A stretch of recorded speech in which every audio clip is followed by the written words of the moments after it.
everyone. Christian here, back with all these amazing players for another session of Shadow of the Dragon Queen, the new Dragonlance adventure book that is out at the moment.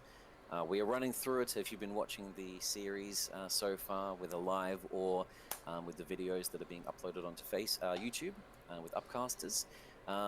But this has been a lot of fun so far, and we're finally starting to get to the spicy stuff. It's been a quiet adventure so far, with everyone arriving to Vogler, the tiny fishing village, and meeting all of these lovely NPCs, making some friends, possible love spurs and enemies included into all of that, culminating in a reenactment battle taking place on High Hill, where things have just started to hit the fan. Uh, Lot of stuff going down with last episode, so definitely give it a watch if you haven't seen it. But for maybe the last time, unless we have any obviously characters die and a new one comes in, let's introduce our characters, as most of you should be getting used to them now as we're starting to get into the bulk of the adventure.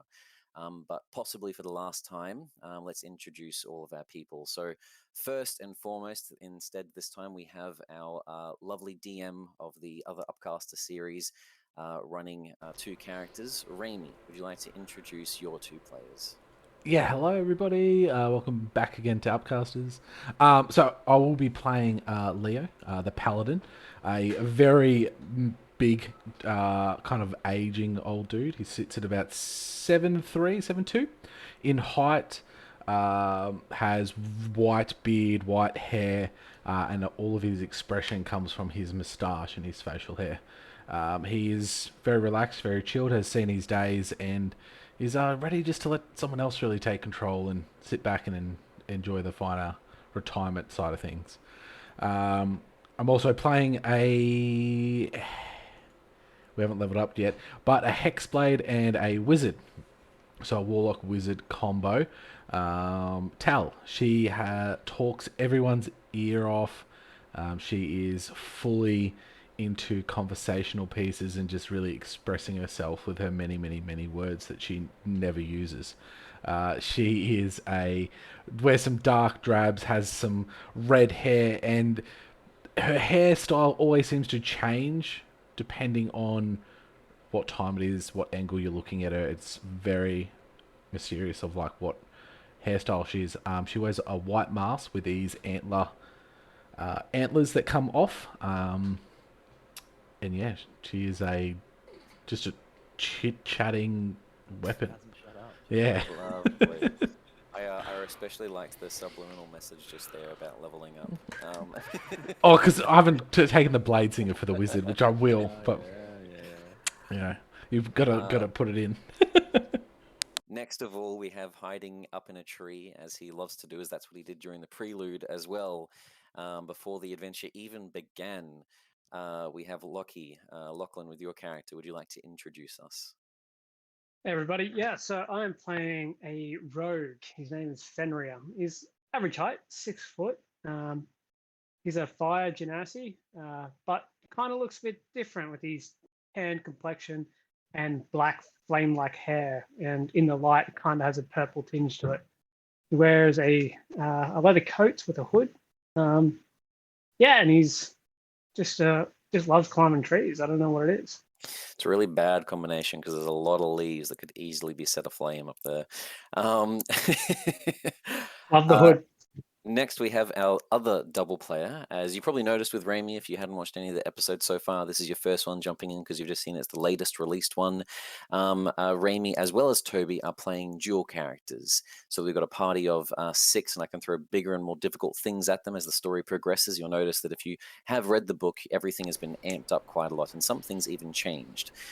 So Toby is also taking up this challenge with two characters, two PCs. Would you like to introduce us to them? Yes, the first of is the passive aggressive barbarian minus the passive. Not Damon, that's a different character I'm playing another campaign. Dagar, a lot of D's. Dagar is the ex Knight of Solomnia barbarian who is finding his place in the world now that he's no longer a knight and kind of just going with the flow, trying to We could say that Yeah. you really love the D. love the D. Big fan of D. Dagar is Yeah. big D hound. Yeah, but he is. And your other He's character? yeah. So Relena is the just your average girl, daughter of the town's healer, who up until about 2 minutes ago, in the grand scheme of the campaign, realized she actually has some form of magical powers, which she didn't realize she had. So she has now starting to show manifestations of these clerical abilities, which she is low key freaking out about. And also on top of the stress of the seeing her mother getting chased by people and the very live fight that's happening around her, and she's in panic mode. Yes, the village people around her that are all being currently attacked by a band of mercenaries. It's kind of a stark difference to the peaceful life so far. And then finally, we have our wizard of the group, member of the Tower of High Sorcery, or at least an initiate member at the moment. Would you like to introduce us to your character, Geordie? Yeah, I'm playing Ada. She's a sorcerer who is a Yanti, however you say. She's just finding her way with the sorcery and everything, and seeing where she fits in, and then she's just living her best life. Really, maybe going on quests, maybe not going on quests. Trying to find her way in life ever since she left her clan. Yeah. Lovely. But for everyone, we're going to be jumping right in the deep end. I will read a little passage from last session to give you all a bit of a taste of it all. We had players arriving at the reenactment area of the Battle of High Hill that took place against the ancient forces of Istar and the knights of Vogler before the town was saved many, many decades ago. Now people reenact this battle over and over each year as a statement of the fact that themselves, their generations, their ancestors, and their future children are able to live peacefully here thanks to that. As the reenactment was taking place, we had friends of a funeral that had taken place the day beforehand arriving to the village, and one group of these people being some mercenaries who agreed to be the villainish Istar at the bottom of the hill, racing up towards the more prestigious knights of Vogler. The militia being these knights of Vogler, and after a big day of merriment and drinking, the reenactment is just about to take way. We have Derek Highwater, initiate of Becklin, the Knight of the Crown, Knight of Salamnia, who is announcing the beginning of this festival as drunk people start running down the hill with swords in one hand and mugs in the other, spears that are all dulled with corks on the end, and the mercenaries running up the from the bottom of the hill to the top of the hill. And as this is happening, the players sort of watching from this vantage point in the middle of the two clashes left and right of them. The unexpected sound, however, of metal clashing when both forces meet is a surprise to all, silencing the laughter and melodramatic boasts that were taking place. A ribbon of red splashes over the grassy hill, followed by shocked screams. Any pretense of a reenactment is shattered in that second. High Hill is the site of a true battle once more, and within moments, around all of you, armed mercenaries begin attacking and killing unprepared villagers fighting for their lives. That is where we're at the moment. Our adventurers have been fighting these mercenaries, the Iron Bridge Brigade, clad in their half plate, in some sort of betrayal.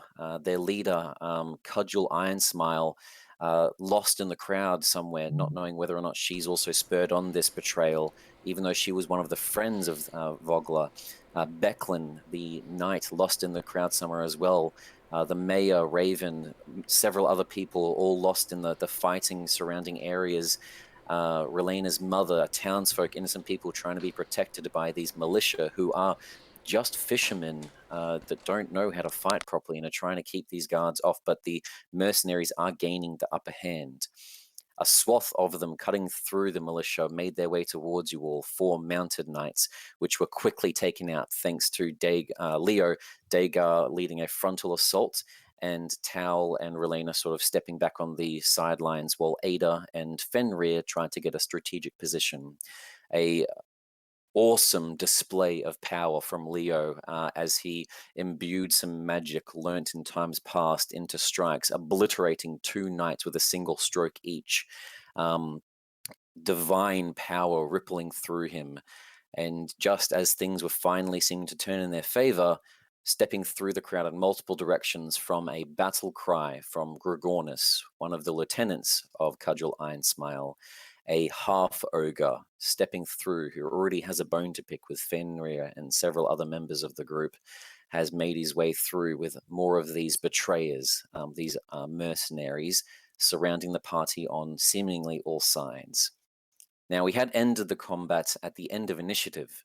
At the end of initiative on initiative 0, something special happens with a lot of these fights that is included in the Dragonlance. This situation is as the battle is happening, they start walking through the crowd. There is chaos everywhere, screams of fighting taking place left and right, the swords smashing all around you, the ambience of this battlefield on all areas. You can even see on the map the fray surrounding you in that flame-like design of just utter chaos. In this area, some of the militia have been winning, and bucketing its way through the battlefield, a horse without a master sprints past everyone, leaping over the rocks and making its way off of the map. As it does so, it's hurtling in its gallop towards Dagar. Dagar, could I please get a dexterity saving throw from you? Oh boy. You're great at those, right? Sure. A 10. As the horse dashes past you with its gallop, it comes towards you, reeling up with a large expressive noise, and you, in surprise, fall back onto your feet as you're knocked prone. The horse gallops away, jumping over the bricks, and that is when we go to the top of initiative. Up first in all of this, we have one of the newly joined Ironbridge Brigades, who marches his way over towards Leo, spear in the ready, and goes for a quick jab into Leo while he's still currently mid-piercing down into that previous soldier, who his blade is pushed through the chest and neck. While distracted, this mercenary sees if he can get a lucky hit in for an 18. Yeah, that will 100% hit. Okay, you take 3 piercing damage. Okay. As the spear manages to make contact in between a couple of layers of the chainmail armor that is just softly gented over you at the moment. You didn't have a chance to properly put on any actual gear, and so your AC, your armor isn't as good as it should be right now, as a more bare-chested Leo is on the battlefield, not prepared for this situation. After that mercenary, we have one of the party members, our first for tonight, Ada. It is your turn. What would you like to do? Seeing this big boy charge his way up towards me, I shall turn towards him and just hold out my hand and just be like, close my eyes and just go, get it, and cast Ray of Sickness. Okay, no problem. Is Ray of Sickness a saving throw or an attack roll? I have to make an attack roll. Okay, and that then will be he with also needs to make... disadvantage. Oh, yes. Because he is within 5 feet of you. So as you hold up the hand straight away, trying to get like a clear aim on him, despite his large size, he's already like pulling one hand back to try to knock you away from him and knock your spell that is fumbling in your fingers at the moment. A natural 1 to hit as he smashes both of your hands with one of his large fists that's not holding his large war axe in the other hand. Your arms shoot off above you to the right. What is the effect of Ray of Sickness? Well, he also is to make a Constitution saving throw, but I'm assuming because it was a natural 1, that means nothing. But yeah, it takes 2d8, and Someone's then if they fail that con saving throw. Oh. So yeah, they make a con saving throw. What happens then? And if they fail, they also suffer the poisoned condition until the end of my next turn. Lovely. Can I please get a Constitution saving throw as your shot arcs off up to the right from Fenrir as he's currently mounted in one of the branches? Also, Fenrir has to make one. Oh, that's Oh, who is it? you hit with the spell. With your natural one, as you're trying to aim for Gorgonis, he smashes your hands out of the way, and the spell shoots off in a random direction. You can roll the damage from it, because he's also obviously going to take that. A 14. So, what is your spell save, first of all? It is. Oh, actually, it's in the chat. There we go. 14, by the looks of it. Yeah. A 14, Yeah. so meets it, beats it, luckily for you, Fenrir. So on a, you do take the 2d8 damage, but It's only 3. you do not gain the poisoned condition. So as it shoots off in your direction, it a little bit lands on the corner of your shoulder, Fenrir, as you're pulling your bow taut, getting ready to shoot at Gorgonis.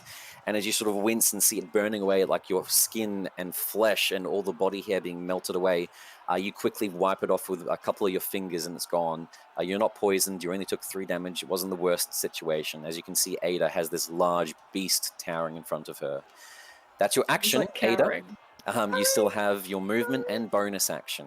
What would you like to do? Well, if I move, I'm going to get squished.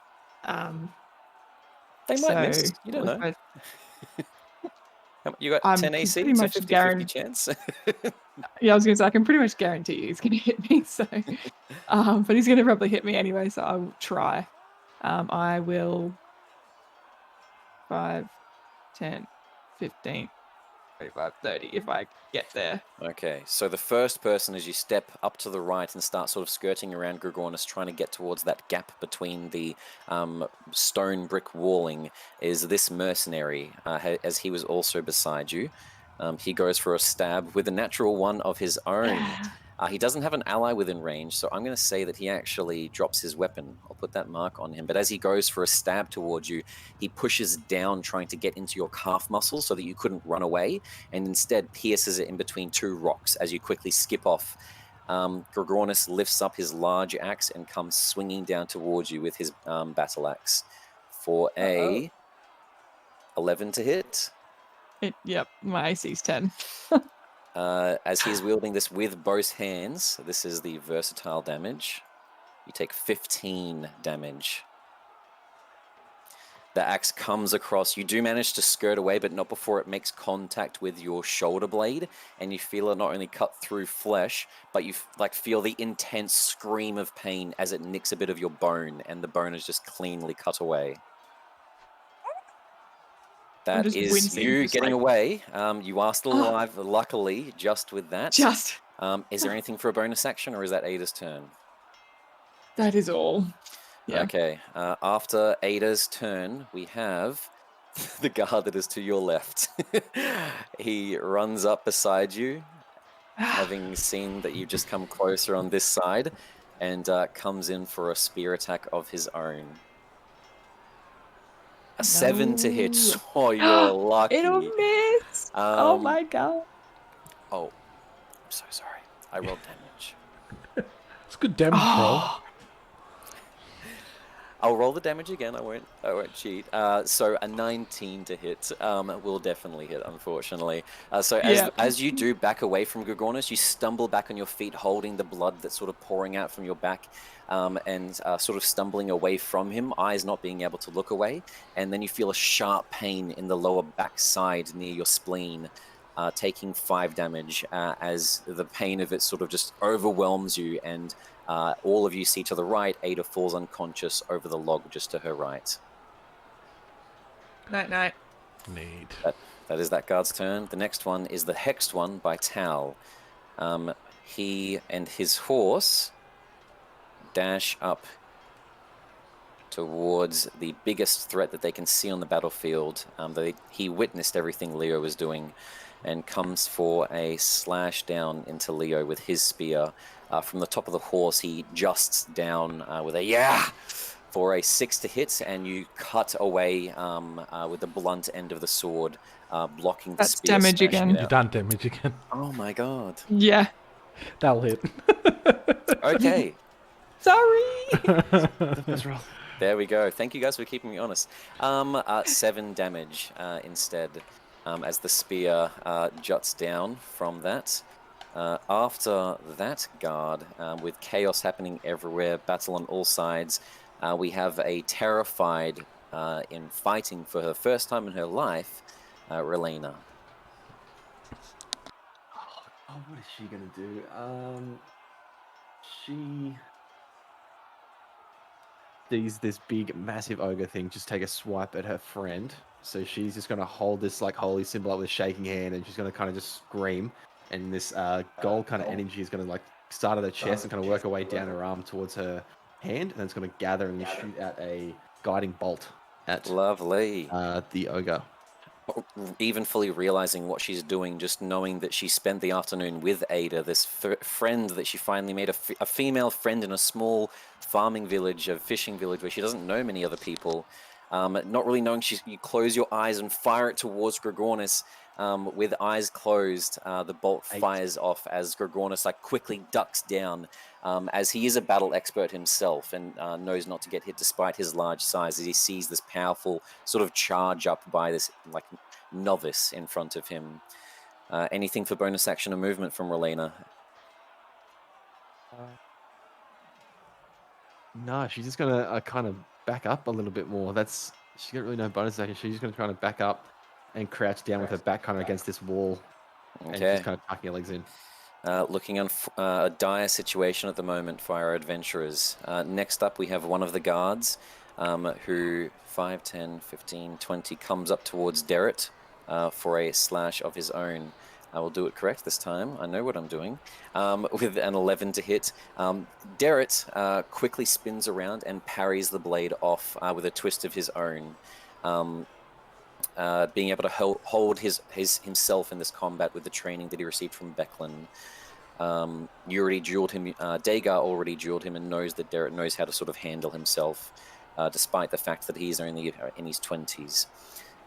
After that guard, still hexed on the horse rider that is attacking her companion, but seeing combat happening around all different aspects of her, we have Tal with the mask clad on her face, almost echoing the fight that's happening around her and muffling it as she's in a sort of silence of her own at the moment. What is Tal doing on her turn? Okay. Tal is going to move up to this guy and do a booming blade with the hexed dude. Lovely. On him or the horse? Just checking. On him. Okay, no problem.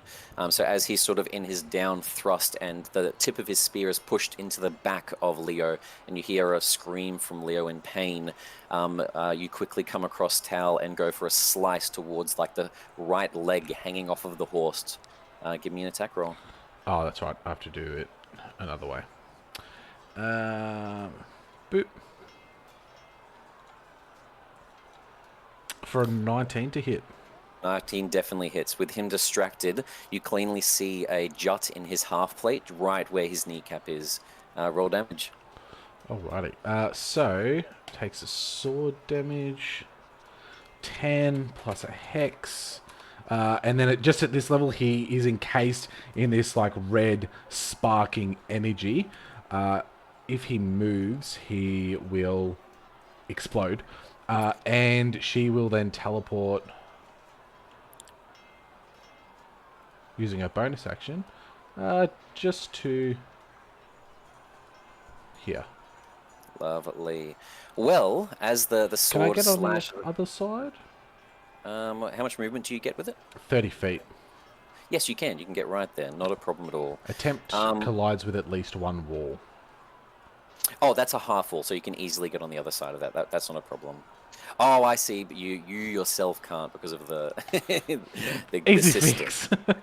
I was like, I can drag you across. What are you talking about? No, you're a player. You don't have those perks. Okay, so as the slash comes across and she's teleporting, she hasn't even realized as she's kind of just gone into battle mode.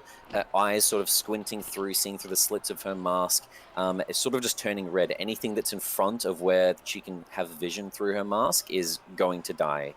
A slash comes across the leg. She instantly starts turning away to disappear and meld. As she does, what everyone else sees is as the magic ripples around this guard, the guard instantly sort of freaks out and tries to jump off the left side of the horse in the opposite direction.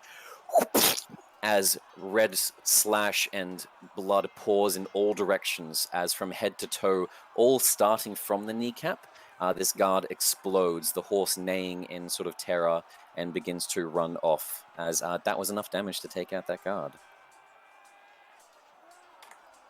After Tal, as she teleports away with the explosion guard in the distance, we have Derek currently underneath the tree of Fenrir in one-on-one combat. He pulls up his great sword and goes for an attack back on the guard with his flank currently exposed, only having a small shield to block. With a 24 to hit, that definitely hits, dealing 12 damage. Fenrir, you see underneath you, Derek has one of the guards approach him, and you'd already saw his duel with Dagar, and he actually does a similar thing. He goes for an attack, but as he does, he first of all quickly lifts up a leg, shoves it into the stomach of the guard in front of him as the guard sort of like winches in pain and his shield is buckled. And as the shield is buckled, the right side of his collar is exposed, and a great sword slams down 5 inches into the side, killing that guard with a single blow, as Derek knows how to work some stuff and he's already learning from his friends around him. Another one down, a better chance of people surviving. That is that guard taken out. And let me just check here. No, Derek's got more to do. Seeing everything around him and the danger that Ada is in behind, 5, 10, 15, 20, 25. He's going to attempt to get here, but he will have to do a athletics check to leap over the wall. 7.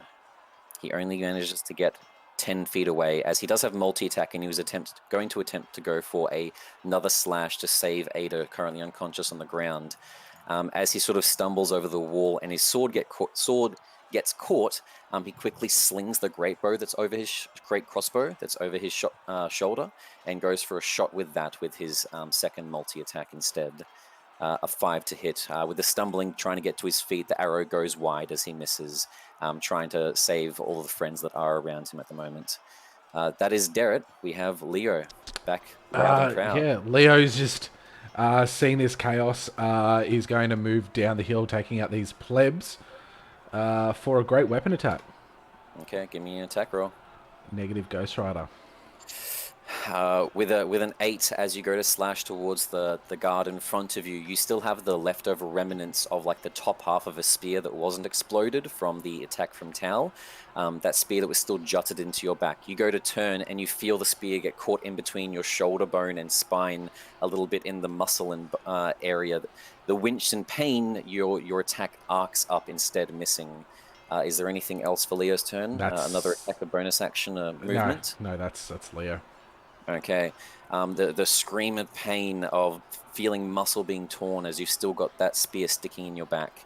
After Leo's turn, we have high up in the tree, Fenrir, who at this point hasn't been noticed by anyone due to hiding the turn beforehand and finding cover in between the foliage. As it's a little quieter for you up above and you can hear the chaos down below, what is Fenrir going to do?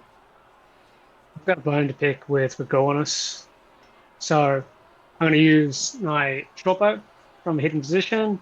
Yep. And I'm going to... Give me an attack with advantage. Fingers crossed we get a crit. Oh An 11. God. An 11 just misses.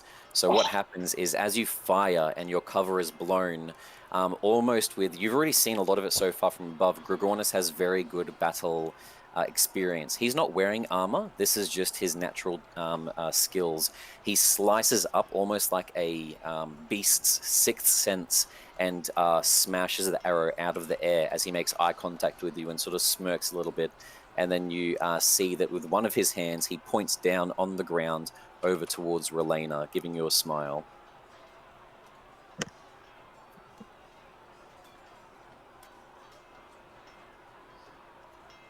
Anything for bonus action or movement? You can still try to scutter through some of the branches and do another stealth check, even though he knows you're there. I'll allow you to do that with your bonus action, with your cunning action, if you would like to sort of find another spot that he can't see you, so you can get another vantage point and try your luck next turn, if you would like. I'm going to try that. Okay, give me a stealth check with your bonus action. He knows you're there, so I'll do an active perception check. Otherwise, it's just going to be his passive perception. Okay, he only rolled a 2, so it's just going to be his passive if he notices you, which is only a 9. 27 definitely does it. He's smiling, and as you sort of duck away into some of the branches and trees and flick to another area, he's trying to follow the movement, but there's also a battle happening on the ground, and he knows that he can't keep his eyes away from that as well. This bestial Leo of a man in the distance could easily decapitate him, or the trained Knight of Solomnia that he can see fighting Dagar, so his eyes go back to the ground, not thinking you much of a threat, as you've already missed once. That is Fenrir's turn. After Fenrir, we have one of the guards, which mercenaries, which runs up towards Derek, being the closest immediate threat, going for a spear attack. A natural 20 for 8 damage towards Derek. Okay. Derek, despite the fact this was a good hit, you see the guard coming up. Derek seems to be able to handle himself fairly well. He parries the blade at the last second, and it just scratches along his skin. As one note here for all of you people watching DMs, obviously this is the way to make sense with humans that have more hit points than other people at the time. Obviously, he is just a boy, no comparatively more to anyone else, but 8 damage didn't deal too much to Derek. So this is the moment why, because he is just much more trained and battle-hardened at the moment due to a lifetime with Becklin. But that is that Ironclad Mercenary's turn. After that, we have the one below Leo, 5, 10, 15, 20, 25, 30. They are mercenaries. He attempts to flank you, Leo, trying to get advantage, attacking you in the back as he runs along the side and then goes to spear you in the back half of your calf as you're currently engaged in combat with the other soldier. Okay. 19 to hit. That hits. And 4 damage as you feel a sharp sting as there's like a cut along the right side of your leg near your ankle. That is his attack, as Leo is currently getting smashed left and right and needs some help by himself. After that guard, we have Lieutenant Gregornis.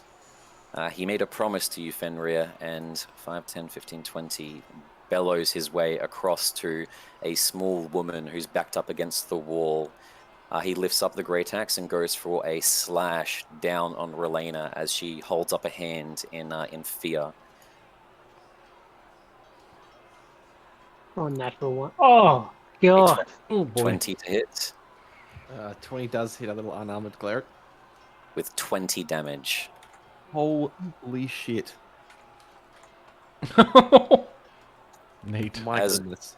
As Gregornis smashes down with his great axe in one hand, you see Fenrir from above. It cuts into the back as he'd sort of arced around as Relena had turned away in fear, and you see the axe sort of digs in about 2 inches into Relena's back, and then he slucks it out of her body, and you see Relena sort of just flops onto the ground. You're not sure if she's dead or not, but you can see a lot of blood pooling around the grass. With that as well, the Shield of Faith on Relena's mother disappears. With Gregornis' She's on 1 hit point. Oh, she's on 1 hit point. She's Oh, on 1. Yeah. okay. She had 21 and that knocked her down to... You survived 20. I wasn't expecting you to survive Yeah, 20. she's a little bit of a hardy chick, but Okay. yeah, that took her to exactly 1 hit point. She had 21 left. Ugh. After Gregornis, we have one guard that surrounds Dagar from this side. Dagar, unfortunately, is still on the ground as that horse just galloped over the top of him. At the second the horse is gone, there's already a guard running over, attempting to shove a spear down into your throat. For a... Oh, I didn't roll with advantage. 17 to hit. Hits. And you take 4 piercing damage. Just a 2 because I'm still raging. Perfect, lovely, lovely. And then next we have the guard who was disarmed. He uses his action to pick up his spear and runs across, trying to flank Dagar from the other side. Now, that was his action picking it up, however, so by the time he gets there, getting ready to sort of fight one-on-one with the other mercenary behind him, he doesn't actually have an action to attack. After that member, we finally have Dagar lying on the ground, a soldier on either side as he's trying to block a blow with the armor on his left hand and then block a blow on the right side with his weapon, trying to slash across, just getting more and more ferocious and pissed off. What is he going to do? He's going to quickly flip around and stand up using half his movement. Yep. And then I'm going to shuffle just a little bit to try and get a flank heal for Lena, who's still on 1 hit point. Yeah, no problem. And then hopefully he's a little bit distracted. I'm going What I will do, because I'm fine as a DM with you not being directly behind, is put you in the square above, because if you were to go to there, both mercenaries would get an attack of opportunity on you. Instead, only one gets one with you as you sort of step to the right. Yep, that's cool. A 20 to hit with the attack of opportunity, and 5 damage reduced down to 2, as a spear quickly sort of pokes into your back, but not enough to deal any massive damage. You still have Relena on the backside, and despite her fear, Dragonelance is going for like the finishing blow after this. So you do have advantage thanks to flanking. Okay. I'm a waste if I use it, but I'm going anyway. Using the Relena as a distraction, I'm going to use I'm going to flourish my sword, then like grip with 2 hands and use a precise strike with my Knight of Slomnia feat to stab right in the back of his kneecap. Perfect, 100%. If now's the time, it's now or never. So you pull back into a stance that you did learn from Virus, the knight who didn't teach you many things, but he did teach you how to fight. And as you go for this precise cut forward into the knee, we have a 15 to hit, which hits. Roll damage. He takes 12 plus a d8.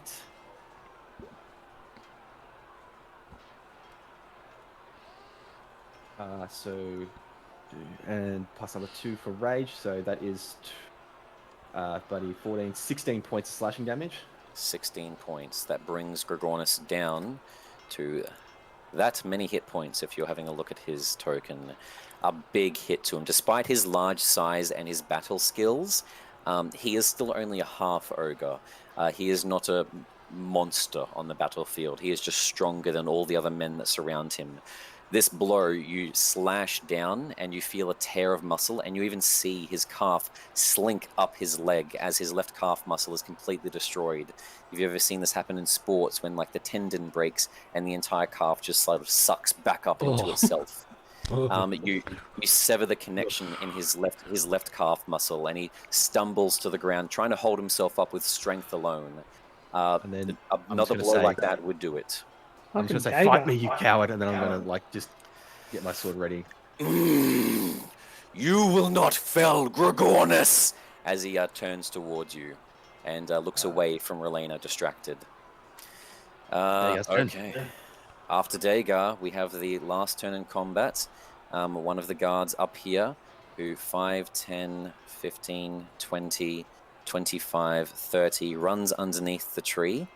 And his turn, seeing the arrow, is going to be doing a perception check as he's trying to spot a hiding little person. A 19 still doesn't... You had a 27 stealth check, didn't you? Oh, yeah. Okay, it was having to compete with that. So he doesn't realize how well you'd hidden, but as he runs under the tree trying to see you and at least call you out for the other guards to sort of coordinate with who you're about to shoot at, you just see this guard looking up, and he's looking at sections of the trees that you're not at, as that is his action.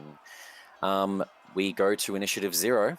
Give me 1 second here, as we have another one of our battlefield effects.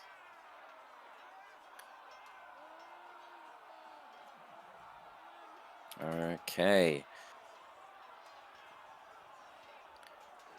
Lovely. Can I please get everyone, including Ada, to please roll me a d20 to decide something?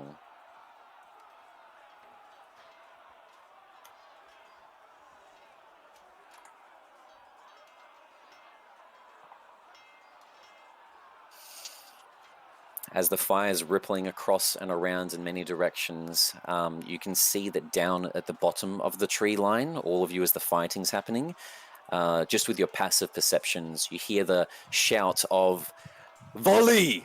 And 4 mercenaries at the bottom holding longbows begin firing into the crowd and fighting that's happening. Relena, can I please get a dexterity saving throw? Oh boy. Oh, Come on, natural 20. shit. Come on, let's go.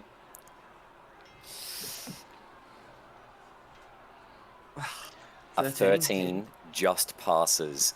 Oh, The volleys smash into the bricks as you sort of had crouched down away from the attack from Gorgonis, which had done tremendous damage to you, but unknowingly saved yourself as you hear the of all the arrows smashing against the cobblestone wall right behind you. We're back at the top of combat. At the top of initiative, we have the Ironclad, who is still in front-to-front melee combat with Leo. What he attempts to do with you, Leo, is he goes for a grapple so that the guard behind you can go for a finishing blow. Can I get a contested athletics check? He gets a 9. 22. As he sort of sees you fighting, you look behind towards the guard who just slashed at your ankle, and as you do, he quickly drops Sealed and Shored and goes to wrap one arm around your left hand and neck and put the other arm above to put you in a chokehold. As he does, he puts them around and doesn't expect the wideness of your shoulders and traps and back, and his hands don't make connection. They just grab onto cloth instead. That connection is what he needed. As that happens, you just lean back and smash into his head as the grapple fails and he sort of stumbles back a couple of feet.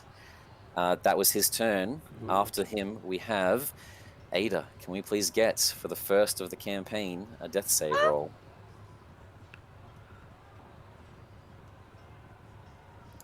Oh, no, sorry. I'll let you redo it because it does have effects on Foundry. On your attribute on death saves, it should be on the middle of your character sheet on the rightish side, where it says death saves. If you click on the word, it will roll it in the chat. On a natural 20, it automatically gives you 1 hit point, and it keeps track of the death saves on this program for us. So I'll allow you to do one again, just as because that's already a pass, and if you do a fail, I won't worry about it. But give me a death save there, just in case you get a natural 20.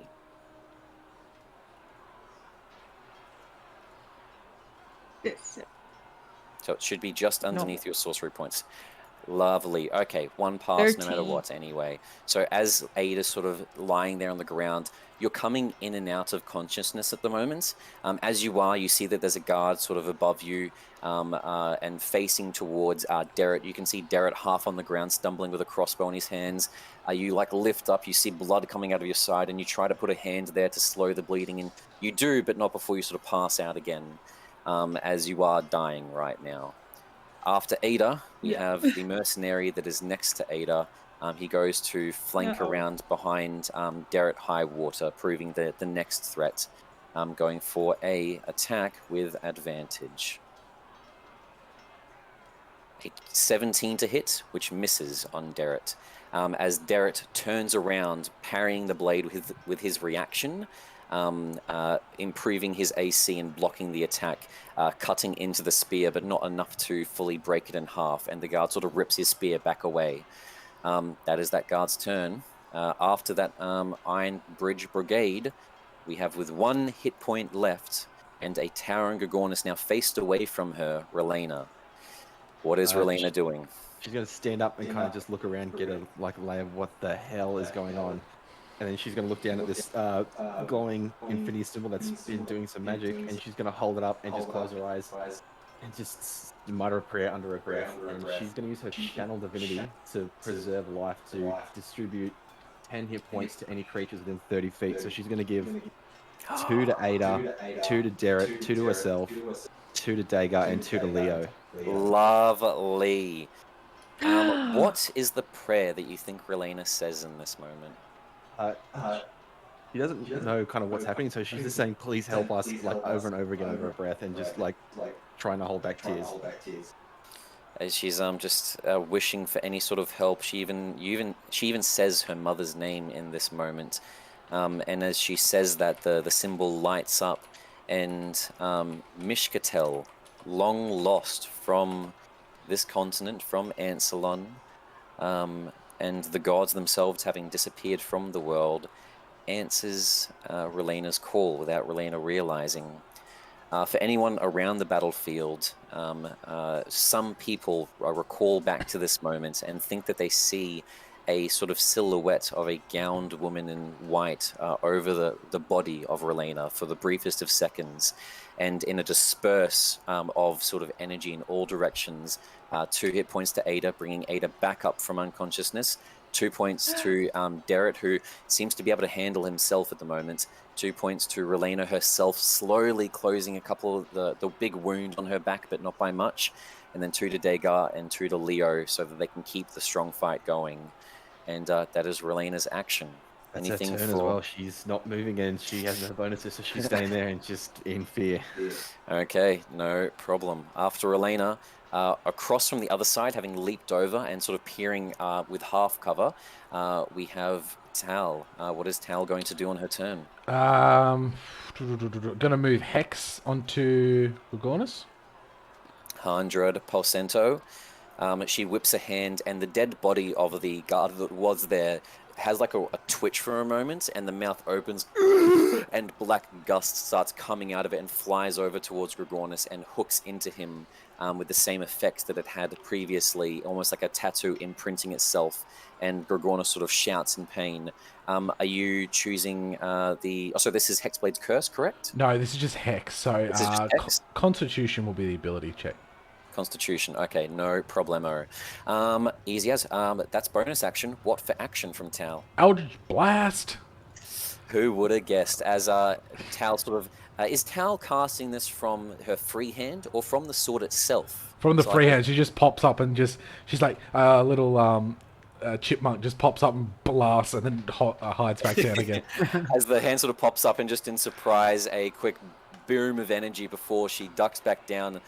With the combat happening around, we have a 20 to hit with 1 point of damage. The 3, however, definitely useful there from the Hex. Lovely, bringing Gorgonus down. As Gorgonus is now bloodied below half hit points, the Eldritch Blast slams across into him. It only skirts across his shoulder, but as it does, Tal sees that the black tendrils start ripping out of the curse and start tearing away at little bits of flesh wherever Tal's magic makes contact with Gorgonus, as the Hex actually starts to eat away at Gorgonus in this curse that he's now suffering from. Not much longer if he keeps taking hits like this. That is Tal. And then, actually, is Tal going to move, or is that her turn? Yeah, she then, as quick as the wind, just darts across to here, like lands with a slide and pulls her sword out, ready to end this person's life next turn. Perfect. One leg extended far to the right, the other leg sort of tucked underneath herself as she's in like a crouching position, just sliding along the grass, getting ready to help Derek. Surprisingly, after Tal is Derek's turn. He grabs his blade back that was sort of hanging at his hilt and turns back, dropping the heavy crossbow for a slash on this guard, this mercenary that he now has advantage on with his great sword. That is a natural 20, baby, for 10 damage. It crashes down into the guard, into his arm, and as it does, sort of pushes in halfway. The guard still has the arm connected and is holding the shield, but the guard is now the one person with a single hit point left as Derek sort of pulls the blade free and then twirls around for a second attack, still with advantage to finish it off with his multi-attack. That's a hit. And that's a takeout as the other attack goes across to the guard and this time slashes across the chest just underneath the stomach where the breastplate, half plate finishes, and that guard is killed and taken out of the combat. That is Derek's turn. He turns towards the guard now behind him who's trying to get the flank, and we travel back across the battlefield, fighting and combat happening left and right, to an individual being pushed around back and forward, just having smashed his head into a mercenary that's nose is now bleeding. Leo, what is Leo going to do? Yeah, going to Great Weapon Master this one, just that he was trying to attack last time. 16 to hit. A 16 hits, roll damage. 22 damage. 22 damage. That definitely does it. As he pulls up the blade forward. And, oh, one sec here. I'll allow you to choose. You technically added the +10 onto the damage as if you were doing the -5 to your attack roll from the Great Weapon feat. So the attack would have been... Oh, no, you've already done the calculations for the -5 as well. Yeah. Perfect. That was just an insane roll. Okay, awesome. That would have been a 21 to hit. Lovely. Okay, 22 damage. That definitely does it. Is this the one in front of you that you just headbutted, or the one that slashed your ankle? The one behind. Okay, no problem. As you swirl around from the one that's now stumbling after the headbutt, the guard that doesn't expect you to hit it just has a quick and the great sword, nothing grandiose or large or amazing this time, just a thin line that appears where his throat and jugular were, and then he falls to the ground like a doll. Anything else from Leo's turn? Yeah, as a bonus action, I'm going to, as I've done that, just continue like a whirlwind spin around and hit his friend. Continuing the momentum, the blade keeps going around in a Garen League of Legends style attack with a 4 to hit. Yeah. As Leo goes to shout Demacia, the attack misses as you sort of lose your balance ever so slightly with the giant weight of this blade toppling behind you, and the mercenary steps back, not wanting to have his torso torn in half. After Leo's turn, hiding in the tree with possibly the moment of maybe taking out this large fellow that's causing damage everywhere, we go to Fenrir. Bow in hand. What are we doing? I'm going straight for Gornis with the guilt of what happened to Elena 100%. And the fact that I missed that first hit. Gritted teeth, I pull back my short bow. Rather than anger fueling this one, it's almost stress and anxiety of not wanting anyone to be hurt. Give me an attack roll with advantage. 20 definitely does it. Roll damage and sneak attack, because not only do you have advantage, but you have an ally within 5 feet.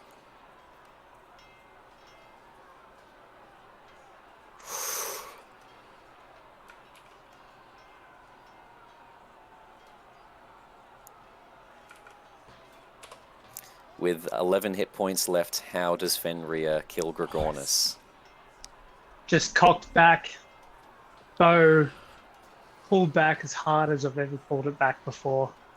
Shot the first arrow at his knee, and then as he's yelped out and his head's just shot up, I've pulled back again for the second shot, and it's gone straight through his temple and out the other side. 100%. Up in the trees, seen by Relena, Dagar, Derrit, and Ada, who's just woken back up, you will hear a sort of creak of a tree branch breaking, which draws people's eyes for half a second, and the shout from Fenrir wanting to call Dragonelance' attention. Still with a 27 stealth check, Dragonelance looks up to the trees but doesn't know where to look. An arrow smashes into his knee, and those that do see Fenrir see that he's pushed the bottom half of the short bow in between sections of the branch and is using just both hands on the top end of the bow and one on the string to pull it to the furthest extent that it can. And the second arrow slams down as Dragonelance looks to the furthest right edges of the tree, looking for where this individual is hiding that just taunted him. But and Dragonelance falls to the ground with a thump and slam into the grass as he is killed and felled. What is Fenrir going to do? Still has bonus action and a movement. Anything? Or find another position and start taking out these guards? Yeah, I'm going to jump down just in front of Relena. 100%. You are 15 feet up, so just give me an acrobatics check as to not take 1d6 falling damage as you do sort of try to land on the brick wall first and then land onto the grass next, acrobatically. 8. As you do, one of the guards juts at you as you're sort of jumping down and expose yourself, and you lose your footing and feel a little sprain in your ankle. You take 6 damage as you feel your ankle sort of breaks upon impact ever so slightly as it hit the wrong part. You do get in front of Relena and stumble a little bit, making it to the ground level, but not without taking a hit as that guard messed with your landing. As you did that attack, however, can I get a free intimidation check from Fenrir?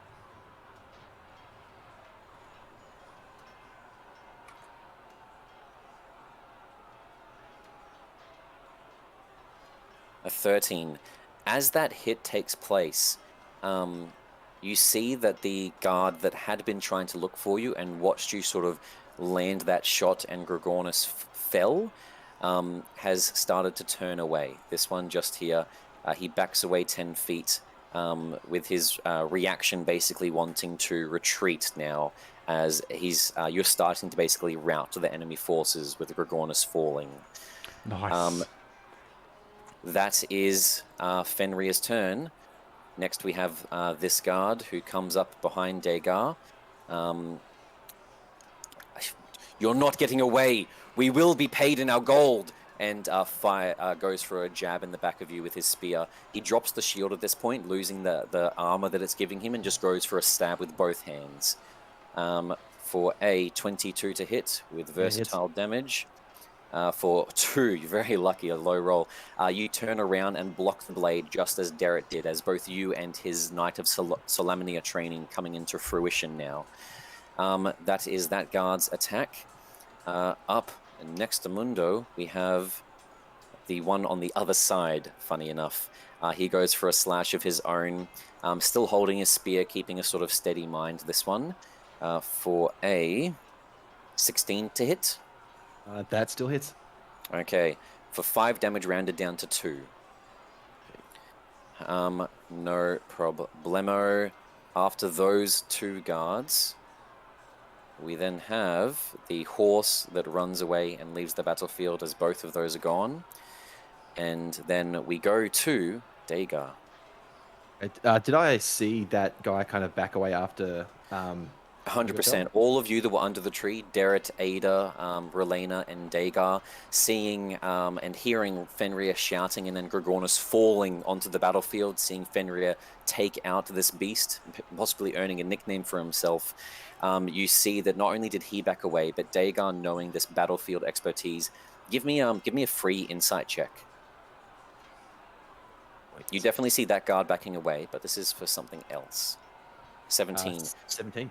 You see in the fray around multiple areas, a lot of the mercenaries that are there saw that, and about 40% of them have started to walk backwards. They've won their fight with militia soldiers, and they see all of you there, a group of adventurers, magic being cast, which they don't have, even though Ada was taken out, and this is new to Relena. They just see a group that just killed Gorgonus and seems to have magic and abilities that only the wizards of the Towers of High Sorcery have. And you can see that half of the betrayers are possibly about to start retreating. Okay, I'm gonna now is the point, now or never, to make a grand show, even if it's not killing the enemy. Yeah, I'm gonna do possibly, something pretty silly here. I'm gonna muster as much authority as I can into my voice and say, "Ironclad Regiment!" And then I'll bring my sword up and bring it down on Gorgonus' head and cut it off, and then pull his head up and say, "Stand down!" 100%. Give me with advantage. It'll be your action, so you won't be able to attack. Yeah, but give me that's with fine, advantage and intimidation check. 21. 21. With a 21 as Dagar cuts across at the neck of Gorgonus. Both of the guards that were fighting you take a step back for a second in just surprise of you completely disregarding the combat and the fight happening. Fenrir holds up his bow towards the both of them, and they sort of stumble a bit unsure for a half a second, and that's all you need for another pull up and another swing across with your sword, decapitating Gorgonus. You quickly grab him by some of the flesh and hair, very ratty, messy hair, like a balding man, as he is just a half ogre. And as you lift up this dead head with the eyes looking in different directions, a huge purple tongue poking out, and unfortunately enough, grey matter and organs starting to fall out of the neck onto the ground, you shout that out, and for a half a second, quiet comes across the battlefield. Everyone stops for a second. The militia sort of take a breath. The mercenaries all sort of halter, not really sure what to do as there's silence after your shout.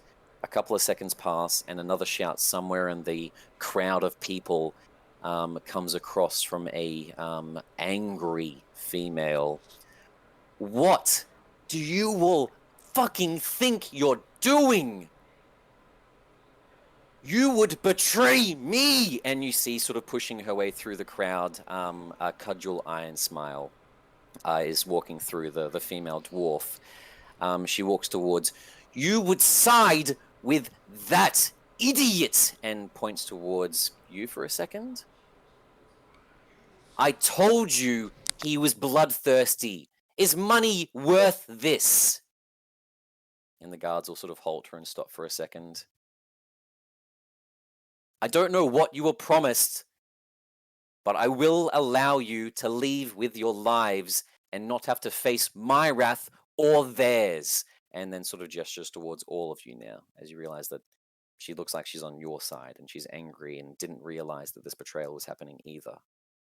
Can The I guards make sort of, an insight check on her to make sure she's like not just saying that to kind of be like, oh no, I was actually with you guys all the time, just to make sure she's 100%. on the with it. give me an insight check.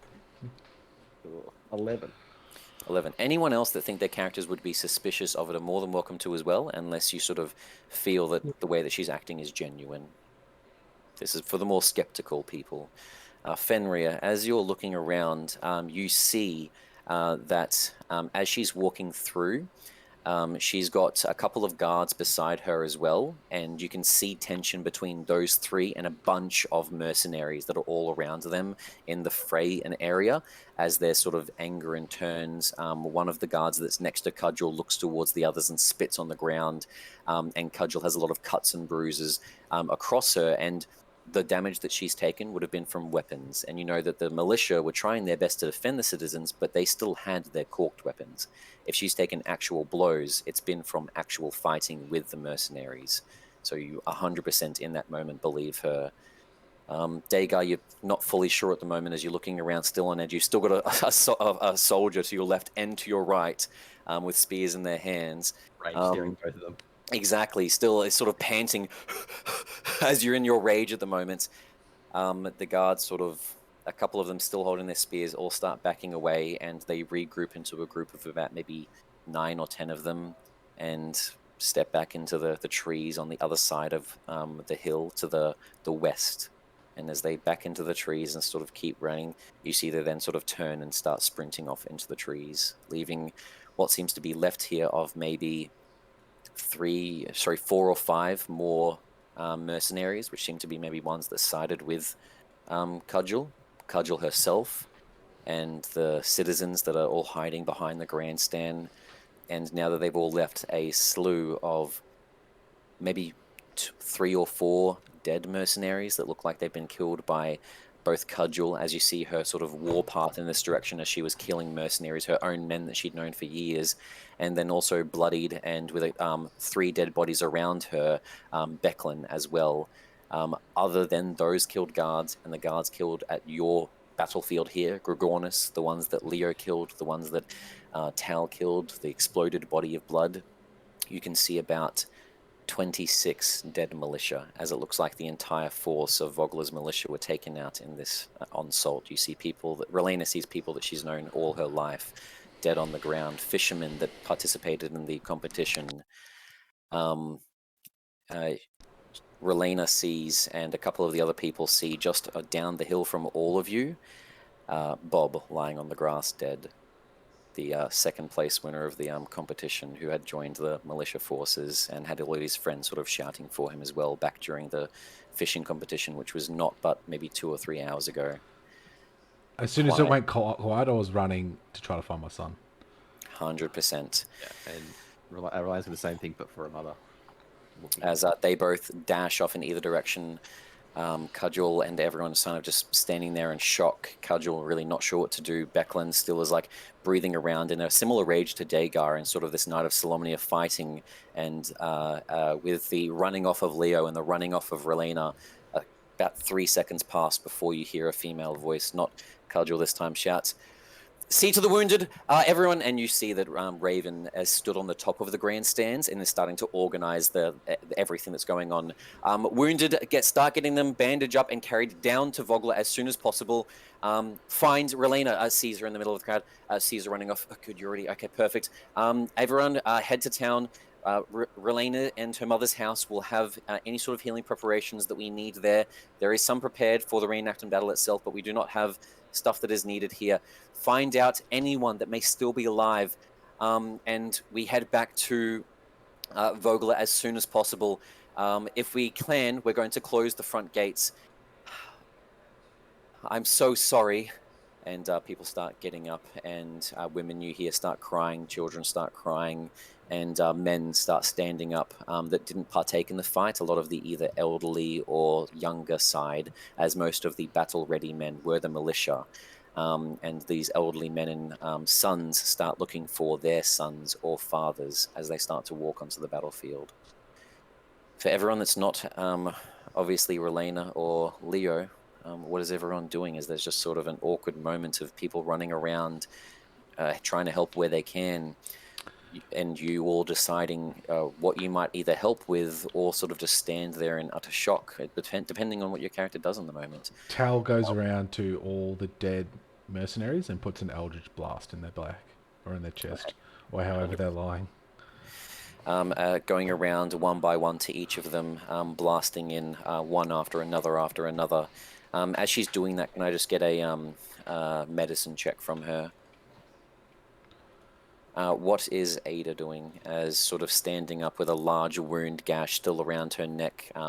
That's not bleeding, thankfully. The bleeding has stopped due to the heal from Relena's burst that Ada didn't probably even know happened. Not many people know happened. It's now just a passing thought by some people if they actually saw a ghost on the battlefield. But what does Ada do as she looks up and sees the chaos around her? Yeah, she just looks up, sees it, and just like holds her neck, sits down, and the log that's behind her. Okay.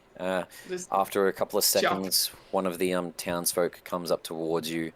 You see it's one of those people that you first spoke to at the gardens that were sort of bad-mouthing Baccharis, and when times were more funner and they were sort of just gossiping. She comes up and sees you with a bandage in hand. Oh, honey, are you... Where is it? And you sort of turn and show your shoulder blade and your collar and everything where there's like lots of dried blood there. Holy shit. Okay, and she starts trying to wrap it around you. As your sort of Ada is just laying there. From Ada, could I please get a perception check? Tal's medicine with a 7. As Tal's going around, this makes sense. Tal doesn't care if any of them are alive. She's not looking for that sort of stuff. She's walking past and isn't even looking for signs of breathing, signs for not breathing. Is just blasting, and areas of half plate is being caved in, crushing where bones and areas would be, as it's not a full enough of a force to disintegrate the plate, but it's enough to like push it inwards, and any bones that would be there are just crushed upon the impact.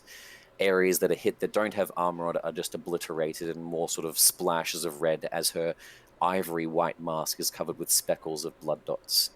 The perception check from Ada, 11. 11, yeah. With an 11, as Ada's sort of watching everything happen here, she does notice that as Tal walks over and Ada sort of like whinges in surprise as Ada like obliterates the neck of one of these dead mercenaries on the ground, that there's something hanging out of the mercenary's pocket as Tal walks off somewhere else. Oh. It seems to be yeah. colourful, and the reason it catches her attention is it's half poking out of the pocket and colourful, some sort of like rainbow. Oh. Has the lady finished bandaging me? Am I by myself, or is she still there? She's still there bandaging you at the moment. Okay, I'll be like, don't waste the bandages on me. I'll be fine, and I'll thank her profusely and get up and just. She had okay. One sec. She like cuts it with a knife and tucks it in and starts looking around at other people and walks off. Sees Relena, who also is very hurt. You stumble over towards the garden, sort of fall on one leg and pull it out, and you see the same talisman that Dagar, Leo, Fenrir, and Tal had brought from their arrival to Vogler. a talisman with multiple lines coming out of it in red, black, green, blue, white in a spiral, the symbol for Takesis. Oh, fuck. Wankers. Dickheads. Yeah, I'll just hold on to it for now and just be like, that's a later problem. As holding it in hand, just looking at it, realizing sort of the cogs moving in Ada's head. Yeah. What is Fenrir doing? As Leo runs off in one direction, Ada sort of slouches against a chair, Tal starts going and obliterating bodies, Relena starts crying and sprinting off just as the child that she is, unfortunately, despite her path that she's been given. What does Fenrir, the son of the Obsidian Knight, do in this moment? I look at Gregornis's decapitated body and tell him, curiosity killed the cat, right? Lucky this cat has 9 lives. And then I pat him down to see whether or not he's got anything good on him, and I produce flames to light his corpse on fire. 100%. Fenrir, because of his growing up, is used to, as morbid as of a situation as it is, looking across corpses for things that could be of use, and already knowing that there's some sort of conspiracy going on, words of deep evil castles to the south, words of armies and reptilian creatures that he's seen with his own eyes to the north, a metropolis city to the east where apparently there is wild beasts coming from and creatures flying through the night that he's been hearing as rumors. Stuff is going on, and Fenrir is starting to, almost subconsciously, not even realizing it, act kind of like his father. Rather than being the thief and pickpocket, he's starting to act in a way of the common good, and starts looking through Gregornis's pockets. This wouldn't benefit himself in any way unless there's something to steal. This is to benefit other people. Give me an investigation check.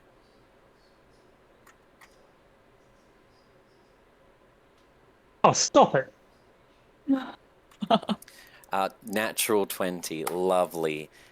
Feeling through Gregornis's pockets, you first of all find the main thing tucked into his pocket. He'd been fighting with it the entire time, obviously with enough greed and self-worth that he didn't feel it either right to give it to everyone yet, or even leave it somewhere for safekeeping. He needed it on himself. A bag full of what seems to be hundreds of gold coins. Looks like whatever Kudja was talking about this betrayal and them being paid off by possibly the forces of Takesis, this is the bribe. Inside, you see that something is poking out of the coins. You lean inside, pull it out with your natural 20, and hiding inside all of the coins and areas around, you see a red fish scale, is Fenrir's first guess.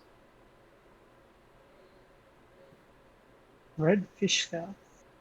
Seems to be about the size of, the scale itself is about the size of Fenrir's palm.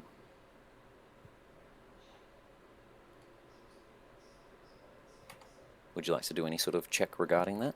Yes. Can I do... What are you trying to gather from it? Let me know that. Are you trying to gather just what creature it came from? Yeah, actually. Okay, give me a nature check, because this will be Nature. involved with that. Trying to think about the beasts that Fenrir has either grown up around, seen in the mountains of the dwarves he grew up with in Kaolin, or the things that he's seen on his travels in Salamnia. Fenrir is uncultured.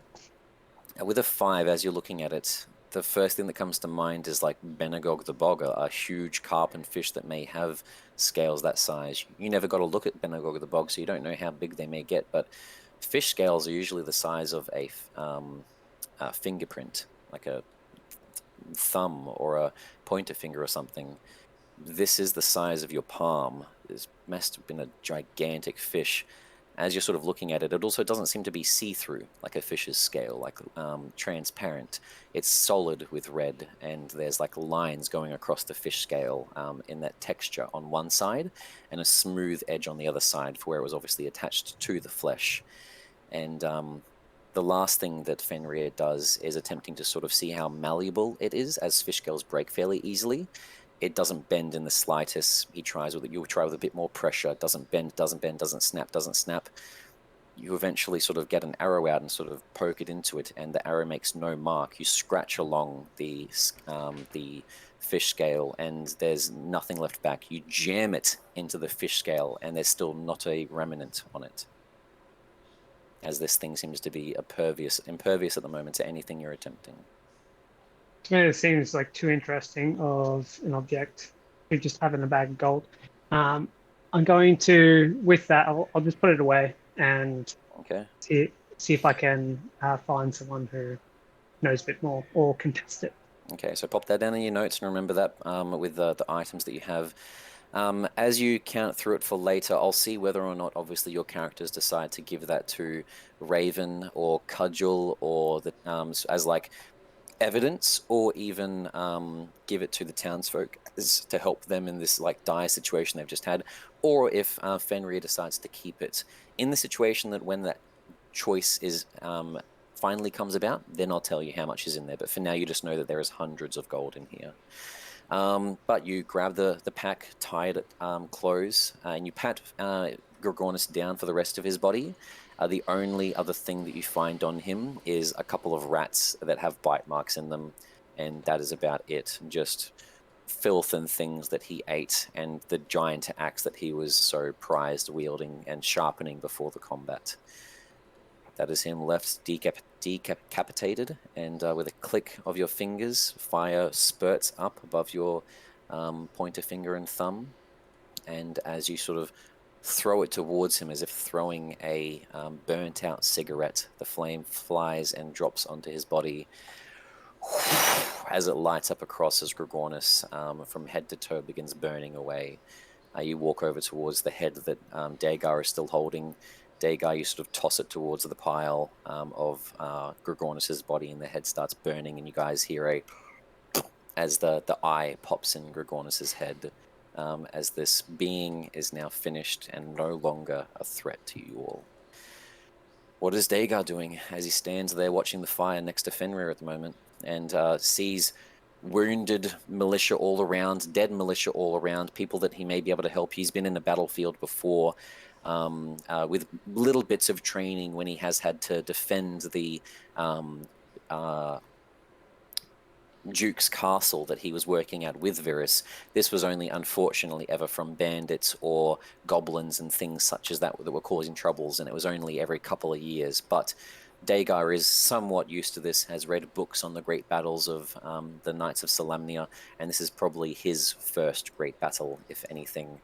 What is Dagar's first intuition?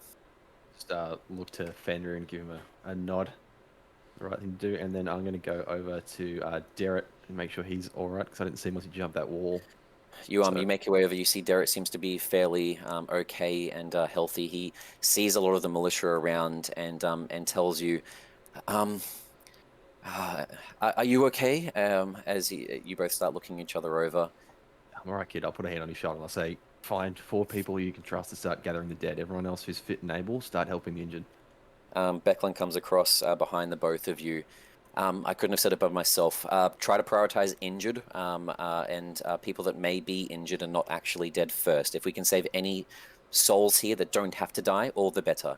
And Derek sort of nods his head, and Becklin sort of gives you a slight bow as well, and sort of all 3 of you dart off in a triangle in different directions.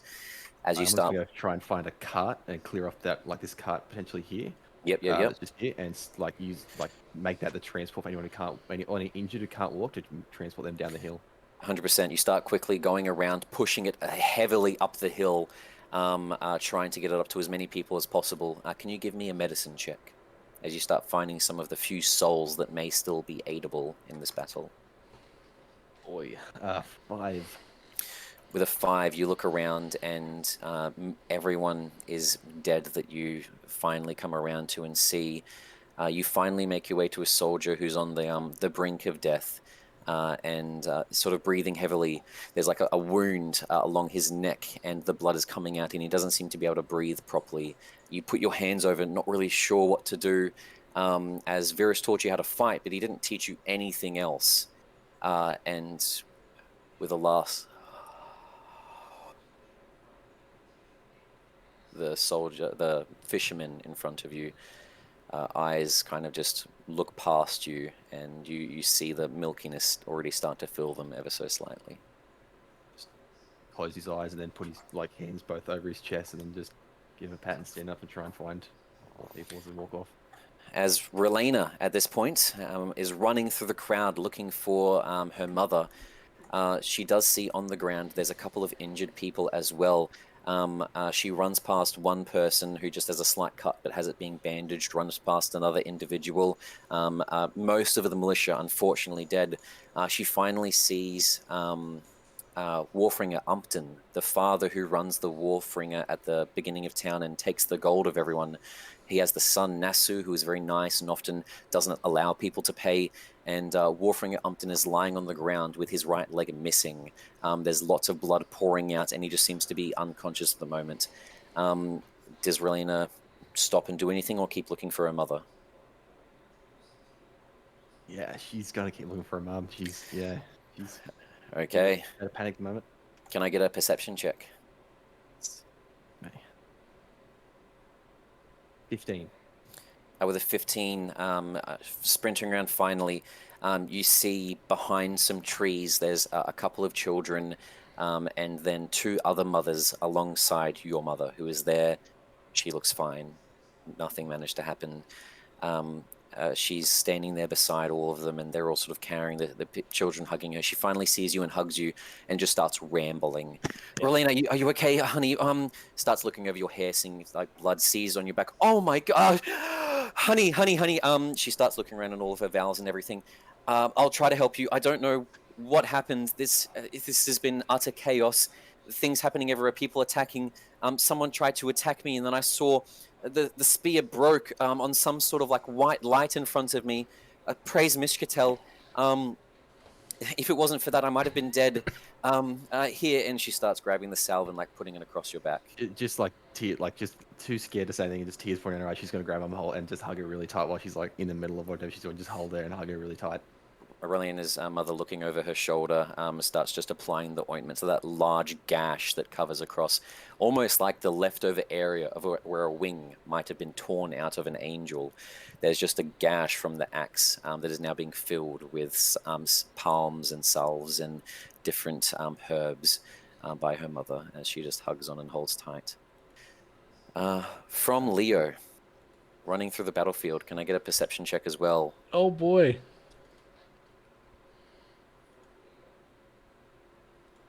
There are 11. Running through, trying to find him wherever you can. You finally are sort of stopped in your tracks as you're sprinting and hear a luckily familiar voice. Captain! And you see large with a red beard and a somber expression, but a happy sight to see, Bjorn standing there with his great axe. You see blood across the edge of it, and blood strewn across his left leg. It doesn't look like it might be his own, you're not sure, but he walks towards you seeming fairly unhurt. Where's your son? Have you seen... no, and I'm just going to push past him and keep looking. Okay, I'll have a look at as well, and he starts sort of running beside you as he knows how worried you are, and you both just start jogging side by side. A bit further, you finally find Thar as well. Thar doesn't seem too injured. You've actually found him in a sort of behind a rock. It looks like he's got some wounds across his leg and wasn't able to walk, but you see that still left over, leaned up against the rock. He'd been using his heavy crossbow and sort of firing towards the battlefield from a distance, as it looks like he got into a skirmish with one guard that's lying next to him dead, and then tried to help from a distance, firing at other mercenaries. Thar sees both of you. There, Captain, 100 meters up the hill over the other side. And do you quickly just turn and sprint? Yeah. Okay. Making your way over, you start looking through bodies.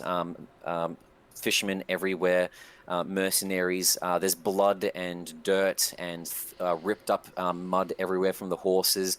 You start turning shoulders over of dead corpses, shoulders over here, looking for where your son is. Finally, you turn one over and you go to turn away and run again. When you stop and look back, and underneath the muddy brown hair, you see a couple of strands of a blonde fringe. Fuck. Yeah, pull it. Yeah, pull You him out. look towards, you see Hedan with mud sort of covering his face, lying there. Do you want to give me a medicine check? No. 16. 16. You quickly take a look over him, put a hand around the back of his neck, holding him up, seeing if he's okay. Your little boy, and you see a chest rise up and rise down. Soft breathing. It seems to be exasperated, and you take a look around his body, and you see that underneath, around where his the left side of his abdomen is, there's a slight cut. It seems to be only the size of a dagger, like the tip of a spear hit him, and he has been losing a lot of blood, and that might be why he's passed out. Doesn't look like it's enough to die, but anyway, you still quickly try to help patch him up. Yeah, two of laying hands straight into him, and 100%. then lifting him up, and then I'm gonna just tell the other boys, back to town. We need to get back to town right away. As you lift him up, can you just give me a perception check quickly? 20. You hear a very exasperated whisper. I took out 3. Yeah, you did well. You did well. Good job. Good.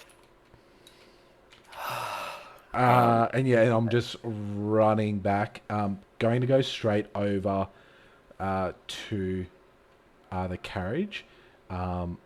Is there any half wounded dudes that are milking it to get a free lift? Give me an insight check rather than a medicine check. 17. 17. You see that everyone seems to be fairly okay in there. As you're looking over everyone's faces, you see a not even muddied or bloodied, but a scratch across his forehead, blonde-haired boy sitting in the back of the cart that hasn't been noticed by Dagar yet, as Dagar's sort of pulling it like a horse, who's sitting on the edge of the cart, rubbing his forehead. Oh, pain! I'm going to grab him by the shirt and throw him out of the cart. And then I'm going to say, if you can walk, pick up a spear right now. And I'm going to put little dude in the cart and just have him resting there and go start collecting weapons of the dead mercenaries and passing them out. If the people have got wounded legs and are limping, putting one in their hands and then getting everyone back to town. Bakaris the Younger tumbles across the ground, prone, lying down, shocked a little bit, looking around at what just happened. Oh, ice! And you start instantly talking over the top of him. He sort of looks around for a spear, stands it and grabs it up and sort of just turns away with a just moan and grump, and starts walking off. As the rest of you begin running around, seeing what you can do. As all of this is happening, Dagar carrying his pulley, Leo helping how he can as well. I would say everyone, probably other than Relena, groups around the grandstands. Dagar bringing another sort of group of people that are hurt and injured so that they can be carried by other people down to town as a sort of pack of people are getting ready to head back to Vogler as they want to stay together so that they're safe. You sort of group back on with all of them. Before everyone starts heading out, I'm going to go up to Fenrir and Tal, and I'm going to be like, go scout out where they are, where they're camping, where they left to, and where they run to, and find if there's anyone else with them. Any chance you're good with medicine? I've completely forcucked my ankle. Oh, I'll give him and I touch him on the shoulder and give him 5 healing. 5 healing. Okay, perfect. 5 healing points that get restored onto you there. As this is happening, and the wounded are sort of getting ready, Mayor Raven is there talking with Beckland and Cudgel, all 3 of them. These are 3 strong and powerful women, trying to help how they can. Cudgel, blood across her. Beckland, who has her sword sheathed now, and Raven, who doesn't look too hurt, but wasn't armed during the entire situation, but is just trying to take lead of the situation. As you all start coming over, Relena still somewhere off hugging her mother near the trees on the edges of the hill, and Tal and Fenrir start jogging up the hill away from the crowd in the west direction where the people went. This is important, can I just get a quick intelligence check from Tal and from Fenrir as they start jogging off? And also from Leo, actually, with giving the instructions. Just a flat intelligence check from those 3.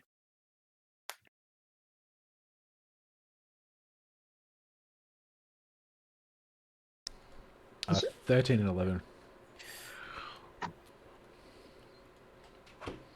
Is there a reason? Oh, no, sorry. It's just silly me. Just having a bit of a dum-dum moment. Yeah. 20 on the high rolls tonight, Lockie. Fenrir just fully stepping into his father's shoes at this point, but also becoming his own man, all in one. Leo just knows that this is the smartest play to do, but is still too focused on his son. Tal isn't fully a combat or war expert, just knows how to handle herself in a fight and knows magic. Fenrir, you're thinking about this and you start thinking a little logically. They ran away, they didn't grab any of the horses that were around them, they just walked away, backed away, and then started sprinting into the trees, into the forest. If they were going to go somewhere far, they would have taken their horses with them if they were going to retreat and run away, but they didn't even worry about having taken time to do that, either out of fear or confidence for wherever they were going. The camp that you all heard about at the funeral was another mile north of High Hill. They ran to the forests west. They're going somewhere. So with that sort of knowledge, I've relayed that to Tal, and then I sort of gesture. What do you want to do? Oh, you're muted at the moment. She points to her eyes and does a. She'll watch, or you guys. Give me another insight check, actually. Let's go watch. Let's go look at him. Just woman of many words. Yes. Her first words.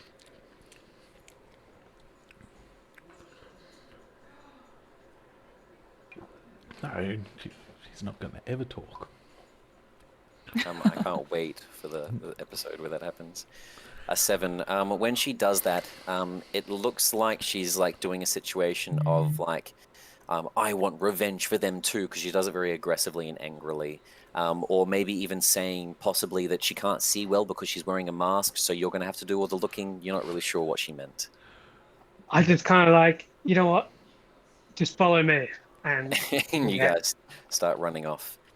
The rest of the group, apart from those 2 and Relena, start making their way to these 3.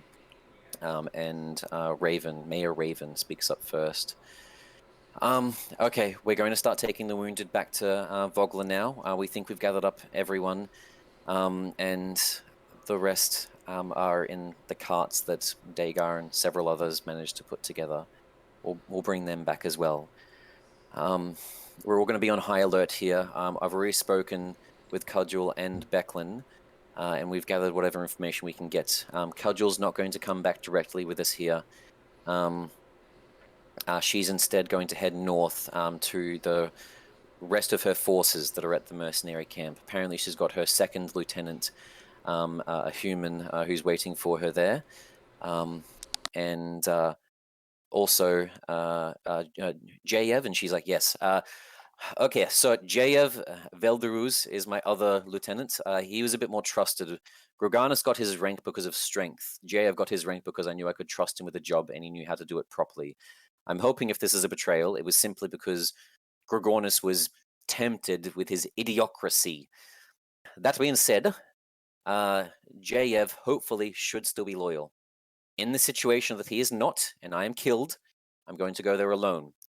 If I don't come back by the next 24 hours, put it as a situation that all of the Ironbridge Brigade have betrayed me and betrayed this situation, whatever is going on at the moment, and do not come searching for me. Becklin sort of gives a solemn nod, but sad about it. I'll be protecting all of us arriving. I am going to leave Cudgel to head to her group north, as I need all of you with me if possible. If there's any more of the soldiers on their way there, Dagar, I need your skills. Derrit, Leo, all of you that know how to handle a weapon, Ada with your magic, anything can be useful in this situation right now. I know that you're all hurt. Ada, I can see that you're barely conscious, but I need your help right now. The people need your help, please. When we get back to Vogler, we can organize what to do next, but we need to get behind the safety of the cliff wall that is there and the gate. We need to try to close the gate. The gate hasn't been closed in 80 years, possibly, and I'm hoping that we might be able to actually put that and defend us. But we need to go now. Raven and myself are going to come with the townsfolk and all of you, and Cudgel's going to head north. I see you've already sent a couple of people to follow the guards up there, the mercenaries that retreated away, so that saves us having to send anyone to do that as well. But can I count on all of you one last time? Definitely. Of Okay. course. As she looks towards you, Leo, as you've been listening to this, but looking at your son. Yeah, I'm with him alive. I am continuously looking over him, but arming whoever I can, collecting weapons off all these dead militia. Yeah. Even putting a spear, helping Raylena up and putting a spear in her hand, saying, "You're probably going to need to use this," and starting to usher people back to the town.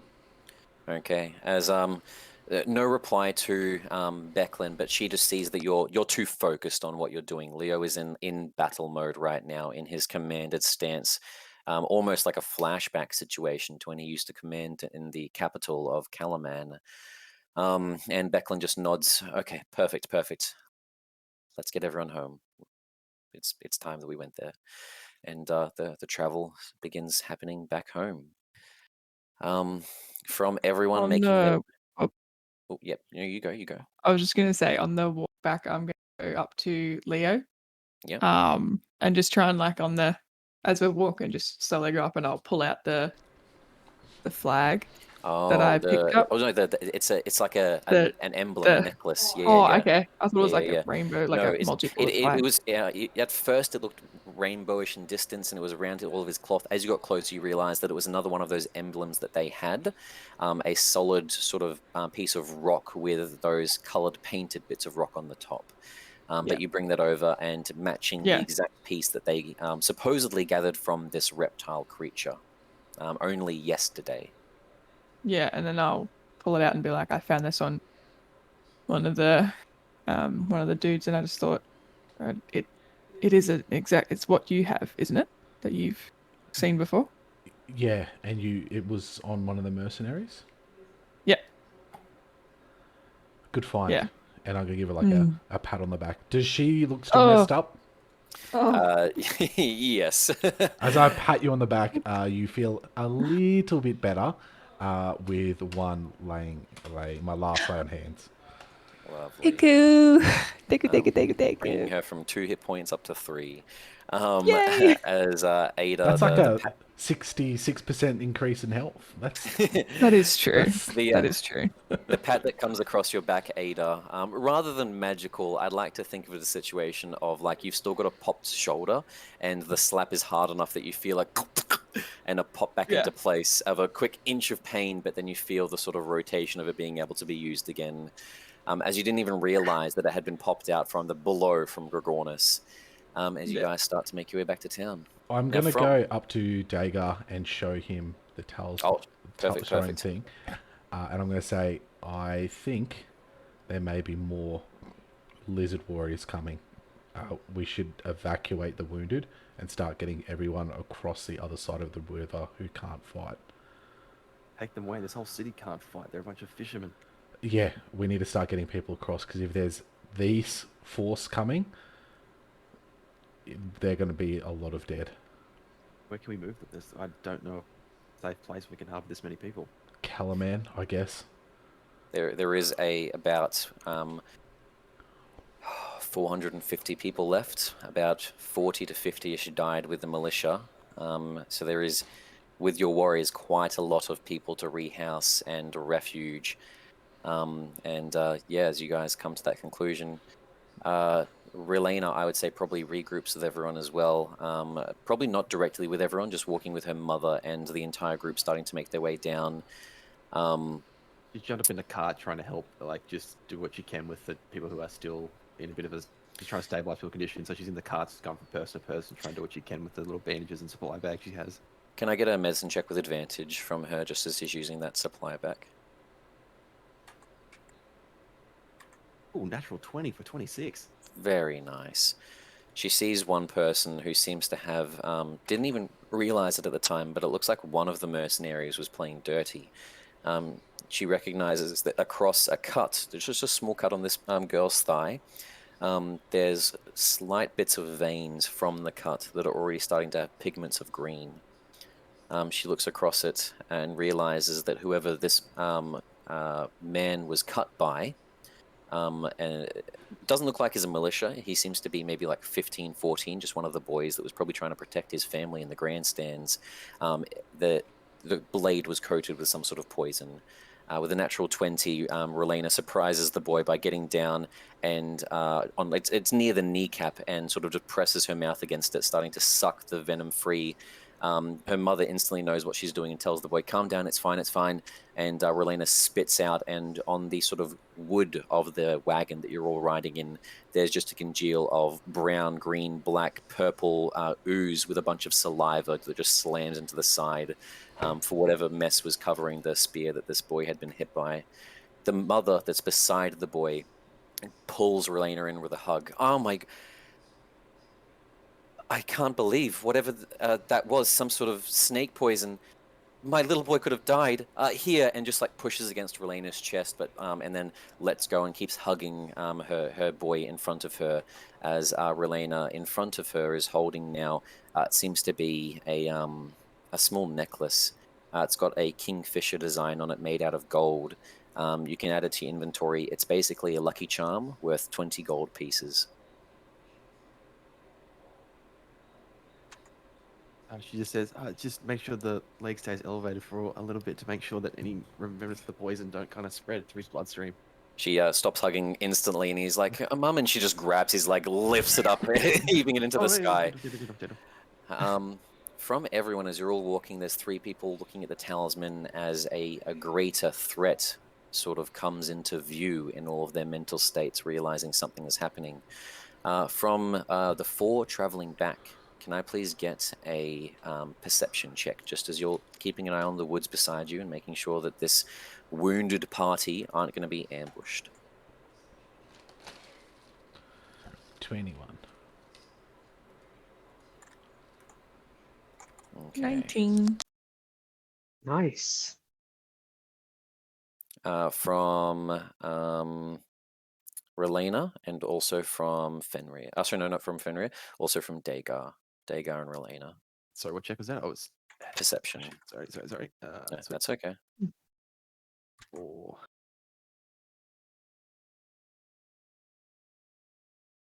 Lena got a 13. And Dagar with... Dagar got a 19. Saucy. With a 19 from Dagar, a 19 from Ada, and a 21 from Leo, those three notice that there's a little bit of smoke in the distance where Vogler is. It's not enough that the town is burning down. It's a very tiny amount near the river. I'm going to push the card to someone else and then draw my sword and just run for it. Okay. As Dagar starts sprinting down. as you all start making your way the rest of the trip, it's still another 20 minutes by walk, probably even a little longer because of all the injured individuals. Dagar running ahead. I'll just check just in case. Does anyone join? I know that probably Leo is probably more worried about his son, but there's also Relena probably worried about her mother and the injured, and Ada. Anyone going with Dagar? Yeah, I'd go as fast as my little injured body would let me. Okay. Yeah. I'll tell my guards to watch him and get everyone back as fast as I can, and yeah, I will run in with Dagar. Bjorn quickly grabs your forearm, connected in a large grasp of hands, and just gives you a nod, doesn't say anything. You know you can trust him, and you start making your way. Cutting away from these four, we have two individuals slinking through some trees, following after some mercenaries. Now, they had some time to run away already, so from Fenrir and Tal, can I please get a survival check looking for tracks?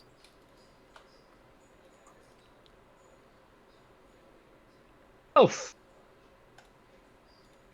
Oof. With a 5 and a 6, the both of you are sort of running and running and running, looking for something.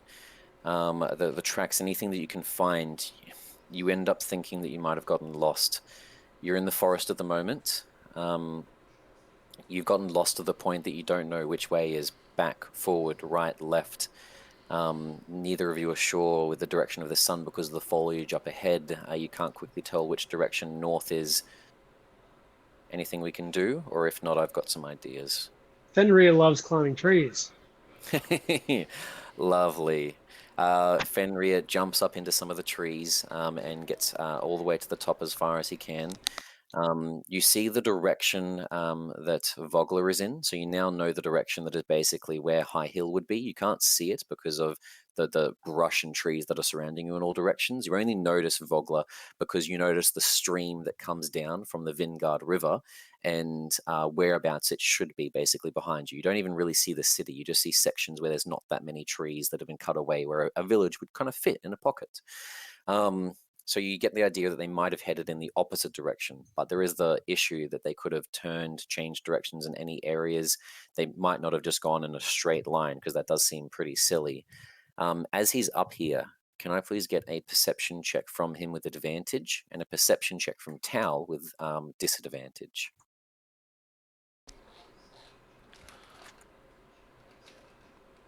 Hey, 16. Hey, yeah. Disadvantage. Both Tal and Fenrir smell the same thing, but Fenrir sees it. Both of them smell... It smells like soot at first, ash coming from the west, northwest maybe. Fenrir looks in that direction as Tal is still just kind of smelling this under her mask. It smells like a forest fire. Fenrir looks off in that distance, and Fenrir, what he sees is 6 plumes of smoke rising up about maybe 4 miles in the distance in the forest. They're very thick, very consistent, and black as if wood is being burned. So I get down from the point of the tree and tell this to Tal.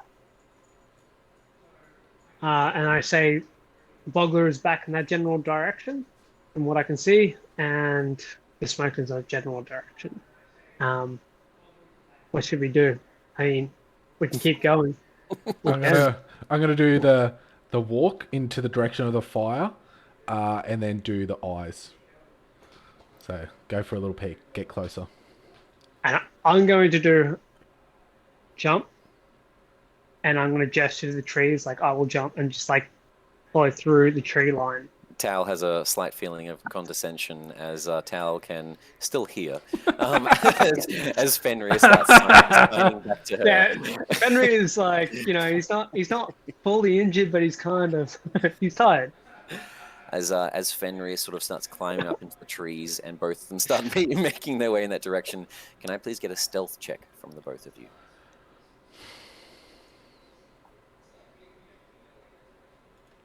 Fenrir, stop it. Okay, so as the both start making their way in the direction of those trees and area, getting closer and closer and closer. As we are starting to get closer, though, I am going to use my at-will invisibility and cast that on myself to just disappear as these shadows just kind of elope over me and I just disappear. Okay, 100%. How I long does fucking your love Tal. invisibility last for? Just checking. I believe it's an hour. Okay. Where's that? Until the spell ends. Uses 1... Where does it say? Yeah, 1 hour. One to Okay. by hours. As Tal accidentally stops, cracking on a branch and hearing in the distance, Zaldgar, Gaza, in that direction, and a shout, not understanding the language and halting, but the whatever the voice sort of came from, not seeing where it came from, and despite her stealth check, the invisibility literally saving her in this moment. What Fenrir sees above the crowd, and you will see in a second once it's added to the stream, possibly. If not, we'll put this in next episode. You'll all see it in the chat box. Fenrir sees a area of trees chopped down, tents in the hundreds, little lights and fires in the front of all of them, silhouettes of humanoid figures walking between all the tents, soldiers numbering in close to 1,000, as you see a battle encampment just here. We need to get this information back. Tal, we gotta go. As you look down the trees looking towards Tal to get her to go, you see that there's two silhouettes walking in her direction from where she was. You don't see her anymore because she's invisible. And you see two sort of large, thick figures, very round, wearing hoods, walking through with a scimitar in one hand and a shield in the other. Both of them sort of stepping through some of the branches underneath you, not having noticed you. I'm going to, as Tal, hide behind a tree so they can't see me. And then I'm going to look up at my rogue friend in the tree, and in your mind you hear, run, I can keep up. And I'm going to cast Expeditious Retreat on myself and fucking just yeet through the woods. As Tal turns to sprint away, and does Fenrir do the same through the trees? Yeah, I am out. Can I get a perception check with disadvantage as you both take one last look as you go to turn to leave at the creatures on the ground?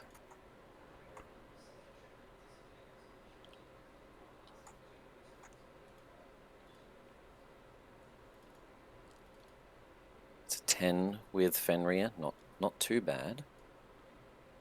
And from Tal, perception with disadvantage. Oh boy.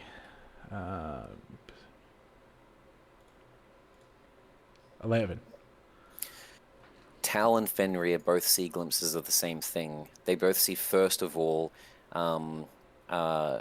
sort of beside them now, members of the Iron Bridge Brigade, wounded, bloody, pointing off in there and shouting in common, "They must have followed us, go, kill them, kill them!" And then you hear a as one of them is kind of like smashed across the cheek by a backhand of a large creature that you can see behind the trees.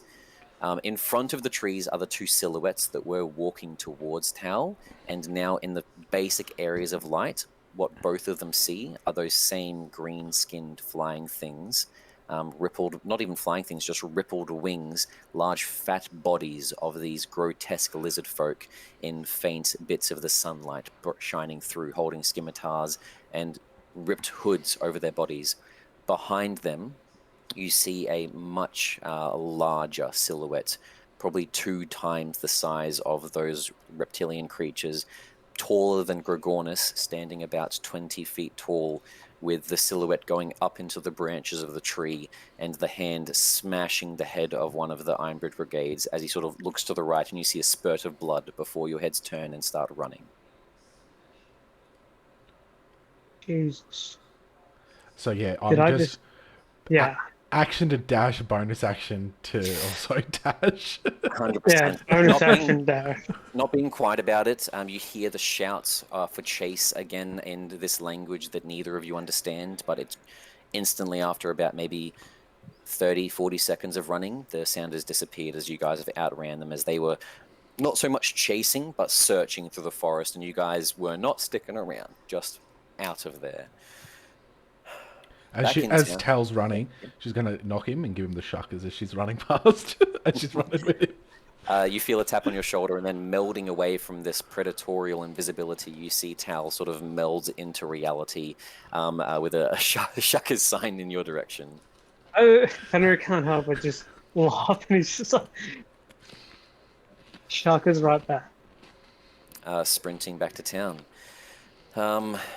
Arriving at town first, hearing the quietness of no longer a marching band, no longer people happy and singing, hearing birds in the distance and the fishing village, which when they'd first arrived to Vogler sounded peaceful, instead now has a very ominous tone to it. No one was in the town other than a spare few people that weren't going to come to the reenactment, so it already is fairly empty. Leo, Ada, Dagar, all side by side running through the front gates, as we'll bring everyone back to the map of Vogler.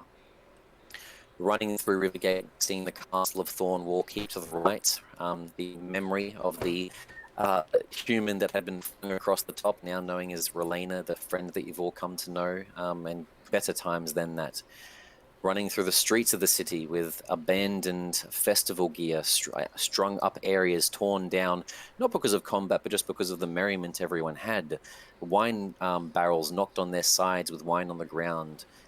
Fish left over from tipped over buckets as everyone was in a hurry to get to the Battle of High Hill and the reenactment not but a couple of hours ago. Sprinting through the streets, you make your way past the village circle towards where you can see the smoke and smell the smoke now. The mayor's house on the left, the fishbowl, which no one's really had a chance to go to other than Dagar when you went on that date there with Yalmi. Running past there, you see now a couple of buildings blocking the docks from view. The brass crab in the distance where you had the wake of your friend Ispin Greenshield, and finally stepping to the docks themselves. You don't see any figures anywhere, and you see that some of the boats still hanging on the wharf, but you see the fire isn't at Vogler. The fire's on the other side of the river, and you see ropes burnt apart, put together rafts burning on top of the water as the Vogler crossing has been burnt. We gotta fucking get out of here. Is there any boats down in the wharf? There are still a ton of fishing boats that fit maybe like 4 people per boat, all around the area. It looks like there was people on the other side of the river, the same place where you were attacked by those creatures in the forest that also attacked all of the dead knights of Solamnia. And all of that entire fight on the south side of the river, it looks like the fire started there. So everything on this side, all of the boats are still fine. Yeah, I'm gonna start ferrying everyone towards the wharf and getting people loaded in to get the fuck out of here. Okay. With that, as you start shouting towards Ada and Dagar, both of them with you, the townsfolk are still about 15 minutes away, so you guys start heading to the docks to already start preparing boats before the townsfolk even get there. Relena with the rest of her people coming down the hill, seeing the smoke towards the wharf, the town that should look like it's just had a amazing party and it's the next morning, but instead it looks like it's a battlefield itself. What should just look like the end of a Kingfisher festival just reminds them of the destruction and the disaster as people bug in crying. Relena with you sitting with your mother, you see Bucklin and Cudgel and Raven there, everyone's starting to make their way down to the city gates. Raven instantly starts shouting at some of the boys that can, and the elderly man, anyone that has strength left to try to help close these gates. As they start pushing, and you see, Relena had grown up here. The river gate has grass that has grown up on either side, coming up maybe 4 foot high, across the gates themselves. They haven't been closed in literally 80 to 90 years. And everyone's slowly trying to shove and push as Relena arrives back to town with her mother. As Relena gets there, can I please get a perception check from Relena?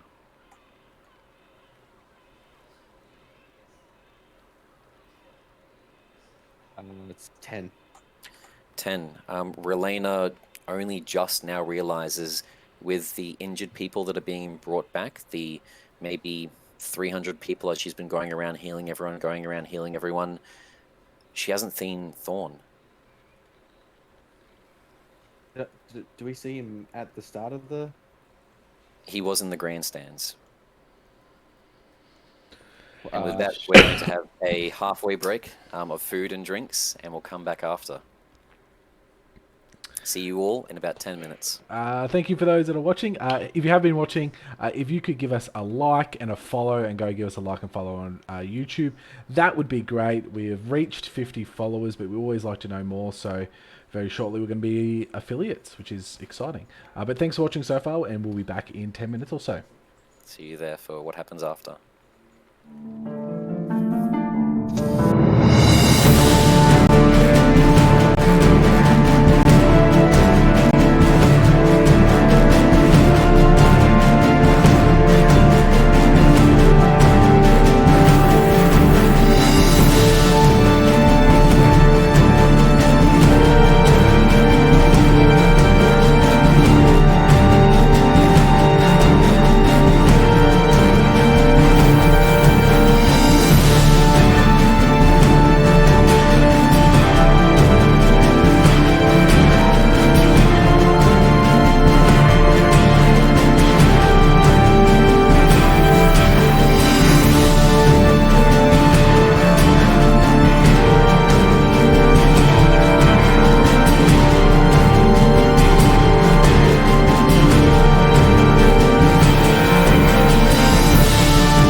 Welcome, one and all.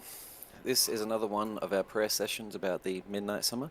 No, we are here for Dungeons and Dragons. We are coming back from our break as the betrayal of High Hill has just taken place. Gorgonus and his soldiers betraying the people of Vogler and their commander, Cudgel Ironsmile, and the adventurers. People arriving back to town now, Relena hurt and injured, and having 3 other adventurers near the ships and the docks trying to prepare for that, with Ada, Leo, and Dagar. And then finally Tal and Fenrir running through the trees towards High Hill, and then eventually from there heading back on the road towards Vogler, a bit behind everything else. We'll go to Relena first, who has just realized that her childhood friend, Thorn, the gnome from Mount Nevermind, is not here and missing. She's going to do another quick scan of the cart full of injured people in case she just, in a rush, I might have overlooked him accidentally, and then tentatively, but after that, if you can't find him, search the cart with the dead people in it. Okay. Takes a look around, trying to find him. Doesn't see him in the alive cart. Goes to the dead one, starts looking through the bodies. Still can't see anything of where Thorn may be. And then you're distracted as you see up in Thornwall Keep, as everyone's now walking through Rivergate, spreading out, some people trying to close the door. Outside one of the windows, it catches a couple of people's attention as there is a burst of fire that comes out about 15 feet from one of the windows in Thornwall Keep. She'll just look around and panic, and then grab that spear that Leo gave her and just start heading that way. Okay.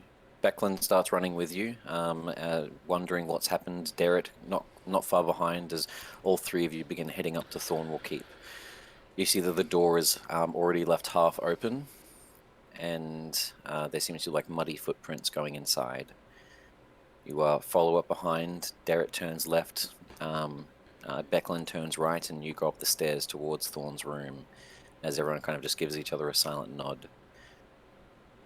Heading up the stairs towards his room, you see that the footprints kind of are sporadic around the entire house, as if someone's been looking through everywhere for something. You finally make your way towards some that go to Thorn's room, and you can see that the door is slightly ajar, and you can hear stuff moving around inside. Because she's still pretty injured, doesn't really know what she's doing. She's going to take a step back and step behind Becklin and Derek to let them go first, because they are the only ones who have battle knowledge here, so she's just behind them.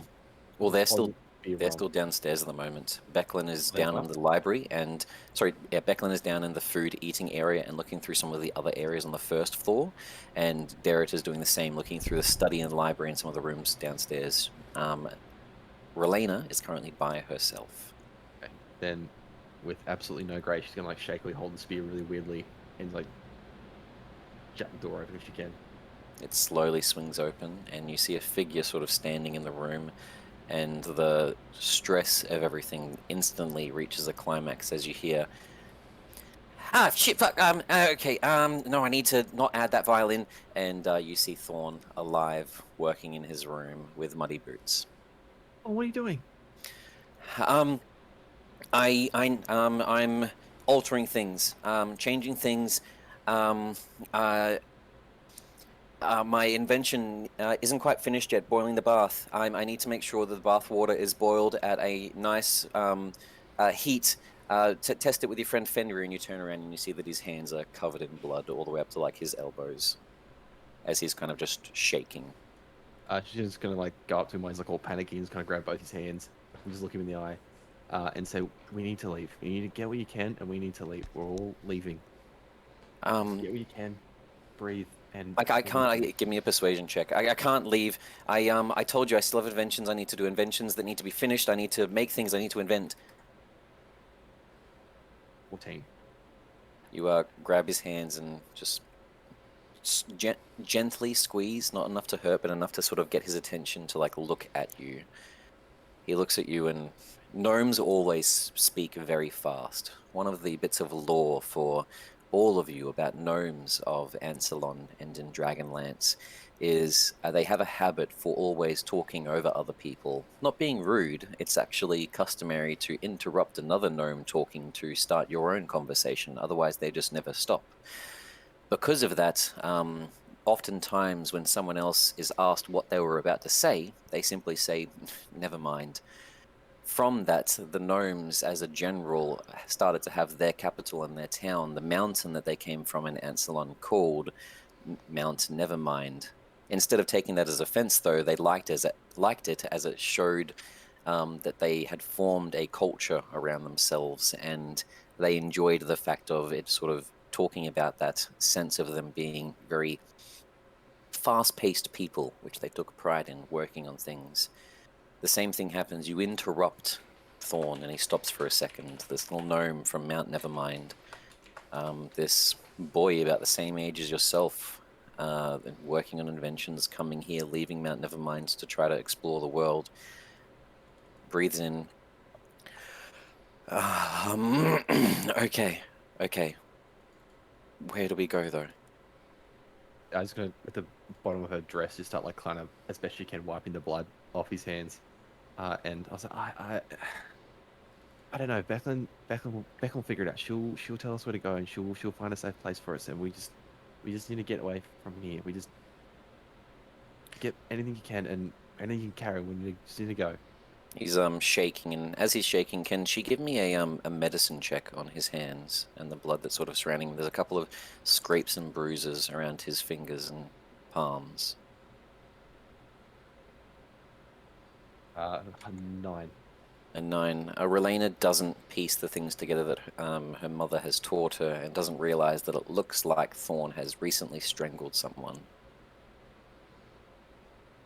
As he's freaking out in this moment in the situation, and whatever happened, Relena calms this little gnome down, and with a deep breath, he starts walking around the room and grabbing his things and putting them in a small little picnic basket, as he doesn't really have any sort of actual backpack or gear or anything like that, just stuff that he had prepared from Vogler. Cutting away from Thornwall Keep, traveling across town, Ada, Dagar, and Leo hear the familiar voices of Mayor Raven, Bjorn, Thar, and Hedan as well. Hedan sort of walking over on a limp with his arm around Bjorn. Raven with a couple of as many people that of age, like women that don't have children, or even mothers that have a couple of kids beside them, as most of the strong, able-bodied people were left behind at the river gate to try to close it. She's here with you guys now, investigating what was happening with the smoke and making sure that you three were okay, as she sort of comes across. Okay. Thank Mishkatel that you were all fine and safe. The Kingfisher looked over you today. Everyone's slowly going back into their homes at the moment for whatever comes next. That's what I wanted to discuss with all of you right now. I want to bring everyone into my home, just past the village circle, and have a private conversation there. I would like all three of you to come with me, if that is okay. I trust all of you to be involved in this conversation. And Tell everyone to get any belongings that they can carry in a small bag, some travel clothes. We need to leave right now. There's automatically a couple of bursts of people not agreeing to this. Some old angry ladies and men. All of the people that seem to be a bit frustrated about it are in like their 80s and 90s. And one of the shouts that you catch out of the crowd as there starts to be murmuring behind Raven is, "I've lived here all my life. I'm going to die here. My husband died here." And the crowd keeps rambling and shouting, and Raven sort of turns towards them. "That is why we're discussing. I told all of you we will work out what is the best case. This man here, however, protected all of you, just as all of your husbands did, your sons did, your fathers did. we and them and he, and points back towards Leo, want to do what's best for you, and we will come to a decision about that, despite what some people want to do, Marjorie, and like puts her hand on that old lady's shoulder. I know that you're scared. I know that Franklin died here and you've been alone for a long time. You don't have to be alone. And she sort of starts shaking a little bit and gets a bit teary. The rest of you, though, if you could please come with me. We need to organize this as quick as possible. And she turns and starts walking off in a direction. Bjorn and Thar, with Hedon sort of injured and still a bit drowsy, eyes half closed, look towards you first, Leo, to see if you agree with this. Dagar and Ada, you're welcome to decide what you would like to do. A person who doesn't look like someone just in the crowd who doesn't look injured or like looks like they can still kind of move, potentially run. There's a lot of the women and children here. The women being like mothers or sisters or aunties or stuff that do still look able-bodied. The militia, despite their deaths, were not in vain. They protected their families. I'm gonna look to. Oh, sorry, you go. Sorry. I was gonna say I'm just gonna look for someone who like doesn't have like small kids or family or anyone. Kind of like someone who's like kind of by themselves and looks pretty able. And I'll put a hand on their shoulder and say, quickly go to Thormore Keep and get Becklin to come down to join us in the hall. The sort of citizen sort of nods towards Dagar and starts running off. You head with Mayor Raven? Yeah, I'll turn around and head in. Before I head in, I'm just going to turn to Bjorn and just say, start moving women and children who want to leave to the boats down at dock and start loading them up. He sort of nods his head and you hear him start shouting out of the boisterous voice. Okay, you heard it.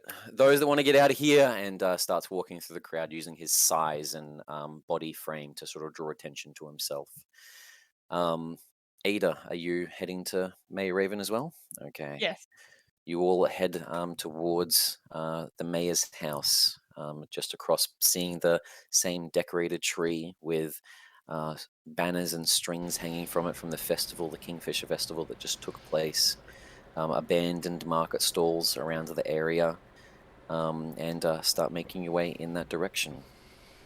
As you finally arrive to Mayor Raven's home, you walk inside. You see that there's a fairly nice home, but modest. A table to the left, some pictures up to the right with a bookcase and some vases beside it.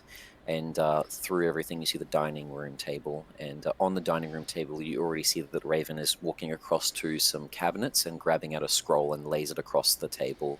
As you all come across and see the map, and we'll transition the map at the moment, across to a map of Calaman. As you see Calaman in front of you, you see the wastes up the north, the mountain ranges down to the south, the Vingard River that comes in from the east, splitting into many streams in many directions. You see the symbol of what looks to be a large city with a wall surrounding it for Calaman, far to the east, further upstream of the Vingard River. And then where all of you are, a couple of houses, which Raven instantly points to around all of you. Okay, we're here at Vogler. Now, my worry is, I know the people of this town, I grew up with the people of this town, and there's going to be a lot of people that are going to want to protect what is theirs. It's not nice letting someone take your own home from yourself, and each of you have like quick thoughts about something like that. Leo thinking about his keep and his family still back home. Ada thinking about her family back home, even though she wasn't close with them, the image of them being attacked by someone else and someone burning her bed. Dagar thinking back to his family growing up a long time ago, and you do understand where they're coming from. But the other thing that we need to take into consideration as well is if there is some sort of secondary attack, if anything like that happens, we may need to obviously evacuate. I saw that you'd already started planning with some of the boats there, but I did see the Vogler crossing had been burned down. Now, we don't have enough boats for everyone. We have enough boats to fit maybe, at the moment, as they are, 200 people. That's less than half of the population. They've moved 200 across the river now. Like, we know where to go. We can't just send them on their way and hope for the best. We need to find a place that we know is defendable and will take this many people in. Calaman. How do we know Calaman's going to take these people? Leo, as you sort of are discussing this back and right, can you give me a investigation check for a second as Dagar starts both arguing the point, but just all of the groups are kind of trying to come to a conclusion. With a 12, you do remember that there may be forces in the forests on the other side, because that's where the bridge was burning down. So you may just need to travel from here to Calaman and not be able to hop off of the boats, possibly, if there's forces on the north side of the river and forces on the south side of the river.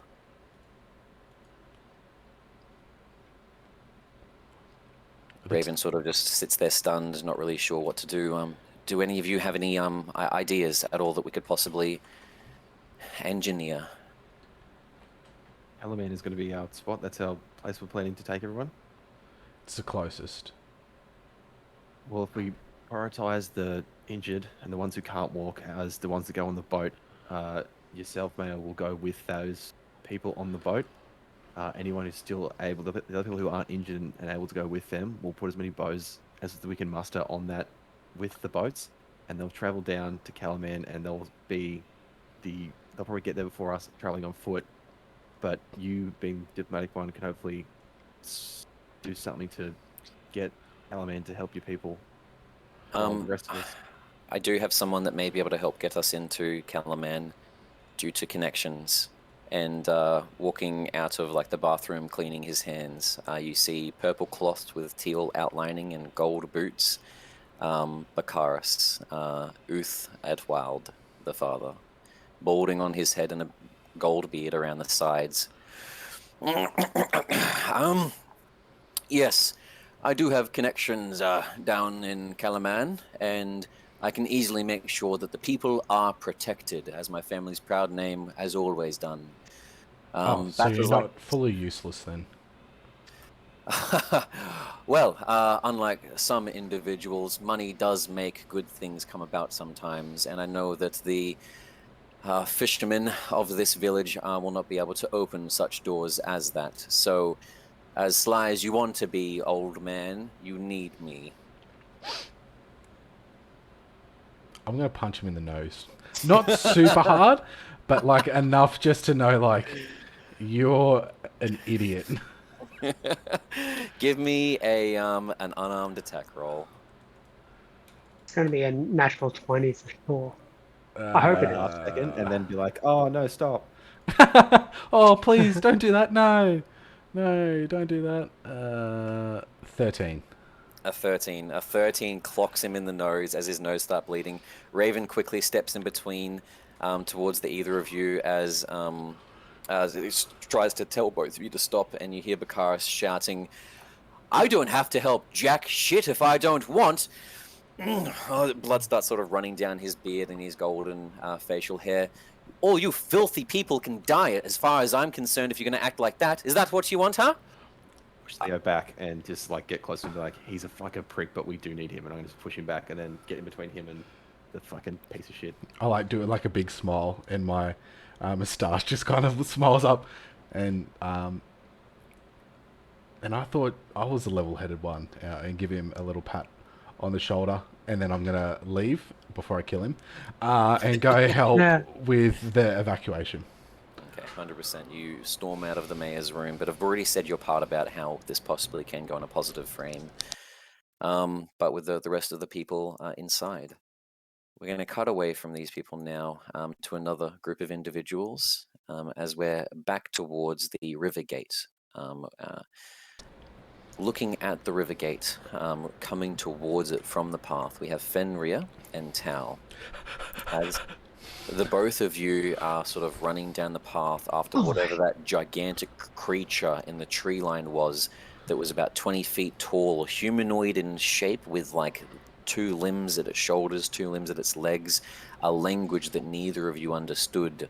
Dragalsgal, something that was said as an order and instruction when Tal accidentally snapped a twig trying to quietly get through the trees. miles away from where that was now, back towards town. It's been about probably half an hour as you've been running the entire time. And as you finally start to get here, you see the people at the gates trying to close the gates. And that's interrupted when one of them sees the both of you running and like points towards the both of you, shouting. No, wait. Friendly. We're friends. We were just here. You're starting to get closer and kind of slowing down your jog. Give me a perception check. Tal's smart, so she's gonna look behind her. With Fenrir's perception check, he hears the person saying, "Behind you," and Tal looks behind, and both of you see a horse riding down, stark black stallion with plate mail armor fully from head to toe, like a cataphract soldier. You see a knight on top, a human wearing armor that is a combination of blacks with red trimmings on the steel of the armor, black cloth, and a large standard in one hand, and a sword sheathed holding onto the reins on the other hand. The standard that rises up into the sky is a large crescent moon, and around the entirety of the crescent moon, you see a red, green, white, black, blue colors in claws that come out from the center, as there is a flag of Takesis being carried by this soldier. She marches. Both of you finally get to the gates. The gate's not closed at this point, and this herald arrives in front of Tal and Fendria. Relena, at this point, with Becklin, is running down the steps, going to ready to help the rest of the town, when Becklin, Derrit, and Relena see all of this. Thorn is still with Relena at the moment, and Becklin says, that might be a messenger, some sort of war diplomacy. I need to work out what's going on. Derrit, head to the mayor's house. She said she wanted to organize a meeting. I need to go there. Derrit runs off. She runs off. Before she sort of stops a couple of steps and looks back towards Relena. Relena, go to your mother's house. Prepare everything that you can. Take care of Thorn. Thorn, you'll be okay.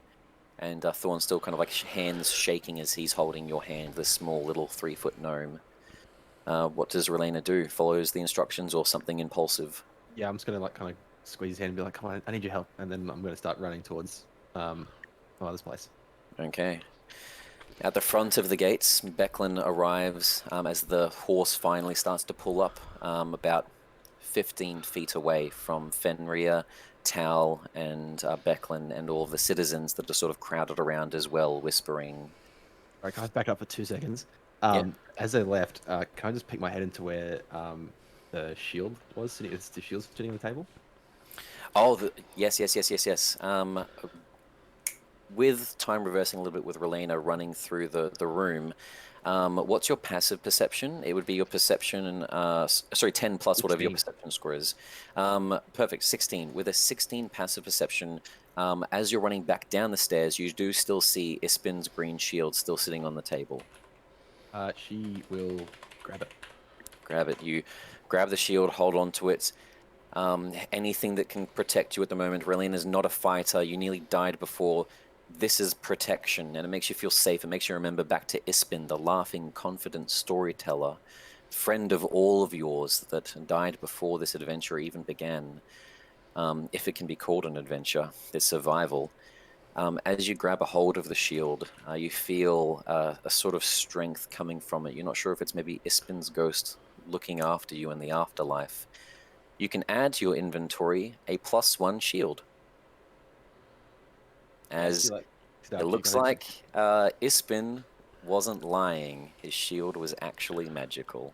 Yeah, she's gonna like kind of just walk to the table slowly, pick it up, and then just, "I need your help to protect them." And then she's gonna sling it on her back and run. Lovely. Relena starts running off. At the gates, with Becklin standing there next to you, Fenrir, and you, Tal, the herald finally stops on the horse after not even galloping. When you guys turned behind, this horse was trotting behind all of you. Finally comes to a trot, this black stallion. On top of the horse, at a closer look now, you see looks to be a human female riding atop. She seems to have a buzz-cutted hairstyle poking underneath a helmet that seems to just cover like the front of her nose, the sides of her ears, and then comes down the back like a Greek helmet with a plume along the top. The plume is pure black, and the helmet has mixes of red in the trimming, similar to all of the armor that she's wearing. With the herald in hand, she shouts towards all of you and the townsfolk. People of Vogler, we have arrived by the orders of Belathion, the voice of Techesis. You will all submit. The one that tears flesh will have your service, whether you like it or not. You will quarter the soldiers here tonight, the invincible Red Dragon Army. Refuse this and die. This is the Dragon Queen's will. And then waits for a response. There's murmurs between the crowd.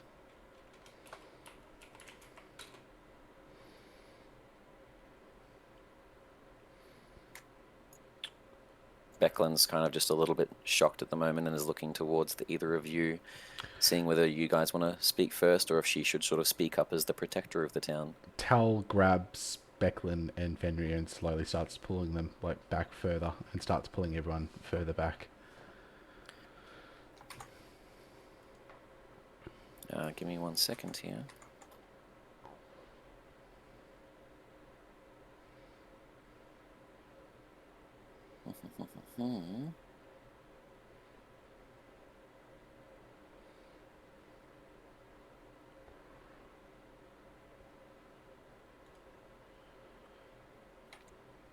As Tal grabs them and starts ushering back slightly, Tal ducks instinctually as she hears what sounds like an arrow again, with a scream and another splash of red, as you look behind and see one of the civilians has a javelin sticking through their chest, pinning them to the ground at a 45-degree angle. As everyone starts screaming and running around, and the herald in front shouts again, "I will have an answer!" And you look up to the right on the ridge to the right of Rivergate, and there's 5 soldiers with more javelins in hands and a slew of ammunition of javelins stuck in the ground beside them. Move and more die.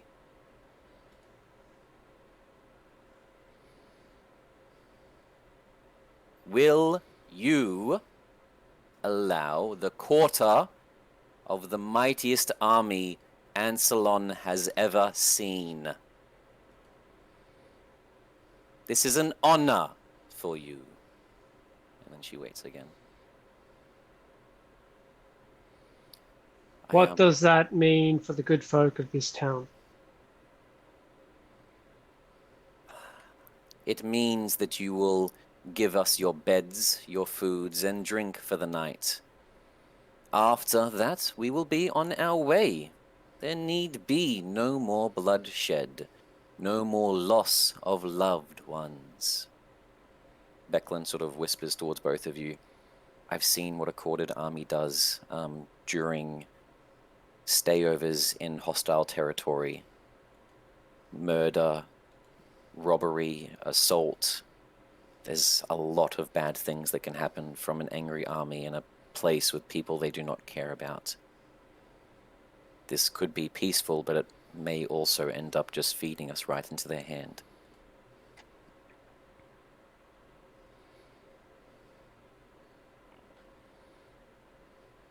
Do you think we should tell them we need to convene with the mayor first, or?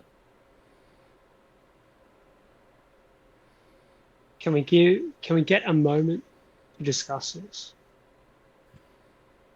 Okay, but the rabble stays, as the javelineers up about 30 feet high on the cliff edge still sit there, peered, looking down. I will allow you to have 24 hours, and I will return. However, when I return, the army will be instead in 24 hours. You will either give us quarter, or we will take Korta. And she sort of turns the horse around and starts trotting back along. And the javelineers stay posted with javelins in hand on the edge of that mountainside. One of the people sort of looks towards you. Can I? Does that mean we have to stay here? But you get to go. Why do you get to go? Why do you get to live?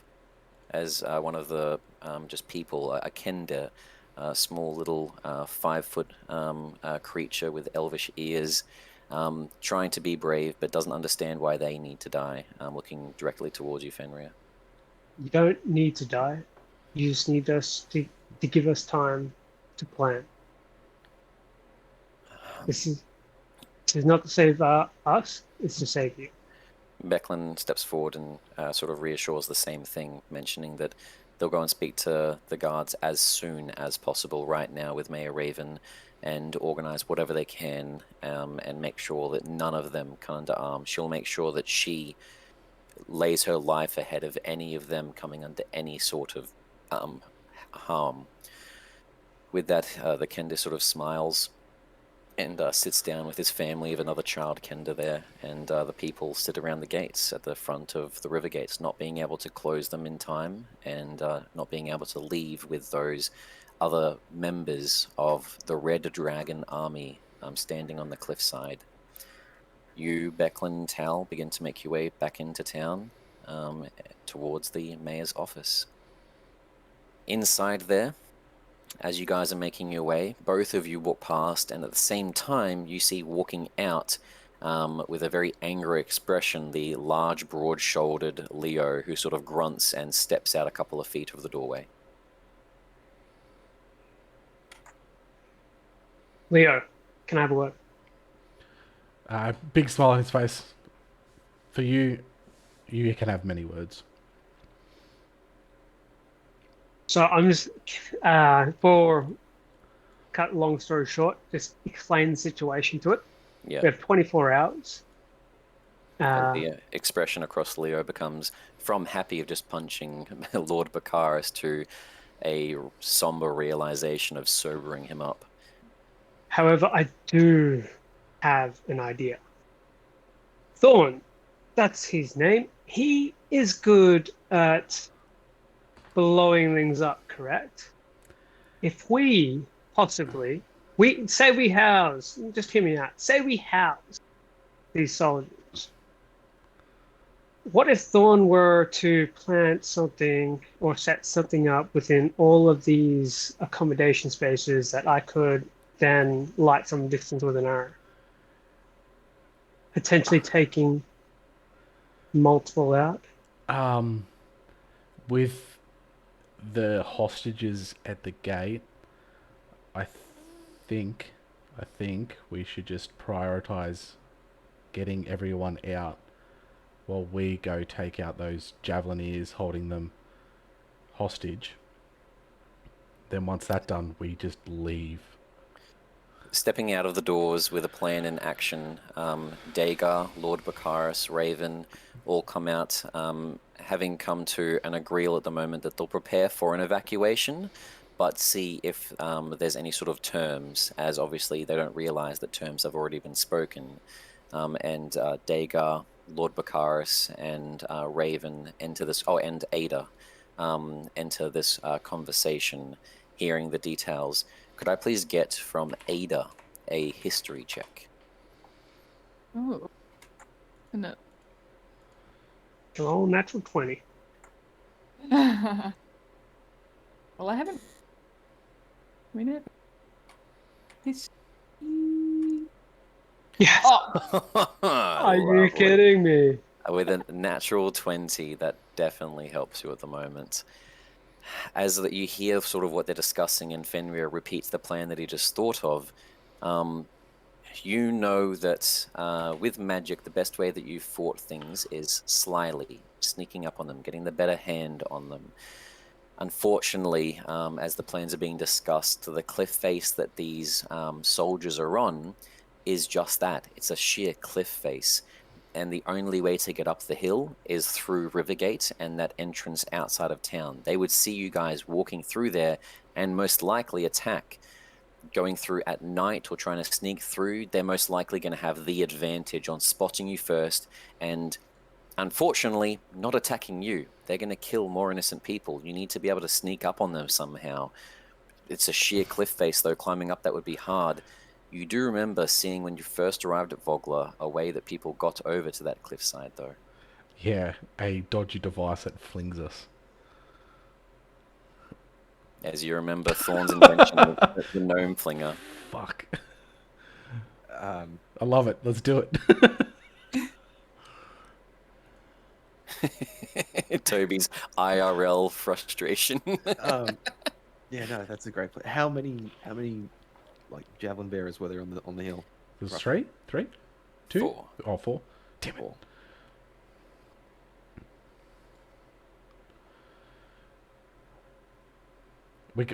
We need to act now. Like we need to have a little rest, prepare, wrap some bandages, evacuate, and then rescue them and leave.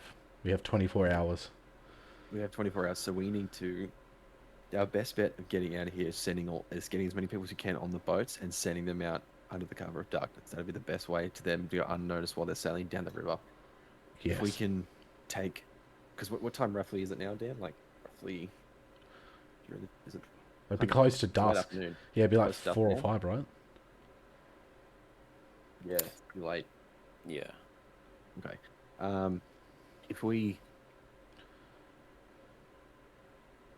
If we were to give the citizens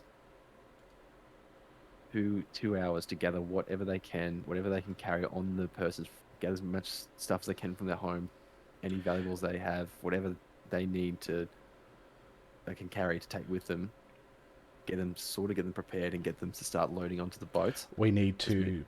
Great plan, but we need to clear the javelins first, because if they see that we're leaving before we've cleared them, then they're This is gonna gonna be just. a concurrent thing. So while everyone's getting prepared doing that, we on like the kind of last kind of end of that 2 hour mark when we're sort of just into the night period, before everyone starts to start moving, we will use that fucking flinger to get. I don't know if we can send that many people across. I only sort of send that one lady across. I don't know if we can send. Becklin talks up. I don't know how it works, but if we can find where Thorn is, he can show us how to use the invention. We need to find him, though. You have noticed during all of this, even during the gate, Becklin has been very quiet. She's grown introverted at the moment. She comes over towards Leo. Darrett beside her. I'd like to speak with you privately when I get a chance. You and all of your compatriots from outside of town. If you could meet me beside the tree in the center of town, that would be most appreciated, the village circle. And she sort of walks away from the conversation that's taking place, waiting. Mayor Raven sort of speaks up. Okay. Did anyone attack the soldiers of the army at the gates? No. No? Okay. We may be on a safer side then. It sounds like we haven't started a war with the dragon army. They're just wanting to court it into here. There may be ways of peacefully negotiating all of this. No. They bribed a mercenary group to attack us during a peaceful battle to soften up warriors. They cut off our escape route, and they have then threatened us. What is coming next is not peaceful. It will be a slaughter, and we need to act now, or people will die. Tries to start interjecting the conversation. Give me a persuasion check. Oh, good heavens! We could also send someone out to accept their quota to get those javelin bearers to head back and say, we need, we need till morning to get our place set up to house the army and their people, and to get things prepared and to move our wounded away from wherever they need to stay. If they go back and deliver that message, we can by that time hopefully buy us enough time to get everyone out through the night. Look, I am Mayor Raven Uth Vogler. I came from the line of Vogler that protects these people. We have injured, like you've all mentioned. One thing no one has thought about is that we do not have the materials to bring on water with all of these injured to travel them. People will die on those boats. They will have a chance of living on their beds or in makeshift refugee areas that we can set up hospital tents around town. Unless proven hostile, these forces, and while others lay with their lives at risk at the gates, we are not evacuating with this new information. As you're trying to persuade her, Leo didn't seem to take full hold, and you see over near the tree, Becklin sort of like nods, realizing that this was probably about to happen, as Becklin's fear came true. Then you are a fool and have no experience or leadership. And then I'm going to walk past her and start to usher people onto the boat and helping people that want to leave go. Okay. You see that she shouts off towards townsfolk that a peaceful resolution has been found, and a lot of people start crowding around her home with Lord Baccharis there as well. As this is happening, as you start making your way across with a lot of the rest of the group, Fenrir, Ada, Dagar, Tal, the thought still obviously finding where Thorn is in this plan to take out the soldiers. Becklin speaks to all of you. I thought that might happen. Mayor Raven begrudgingly agrees with many things. She's very stubborn. You saw her in the fishing competition, I would guess. She has a good heart and wants to support and help people, but she doesn't understand. I've heard rumors from the Knights of Salamnia, Dagar. There's been communications between the sects. I know that you haven't been a part of any of that as of recent, but there's been word of an unstoppable army in the east ravaging through Kerr, the Sand Tribe people. I don't know why this attack is coming from the northwest, from the wastes in the opposite direction, but I fear that this Red Dragon army you speak of is part of that greater force coming from the east. If you've seen, you said 1,000 troops possibly up near the encampment there. If this is an army and not just a battalion, there may be a full-scale invasion of hundreds of thousands of forces from the east at Kerr. And if that's the case, there is no nation other than Esterwild between Kerr and Salamnia. And Esterwild is a group of barbarians and primitives that will not be able to stop a force like that. Can I please get a quick history check from Leo? Furthermore than that, the people of Vogler aren't trained soldiers. We would need weeks to bring them up to be able to fight back against a force. We need to ready them to evacuate at a moment's notice if any sort of plan were to fail like this. And we need to get the evacuees up the river to Calaman. Calaman fights back against the raids from Esterwild. They have walls, they have knights, they have protection. Salamnia, despite its wealth, is not the nation it used to be military-wise. Because of the peace over the last couple of decades, not many areas have a military force constantly on station there. Calaman is one of the few places that has that could defend these people from an oncoming army. What was your history check? 0. 0. Don't worry about it.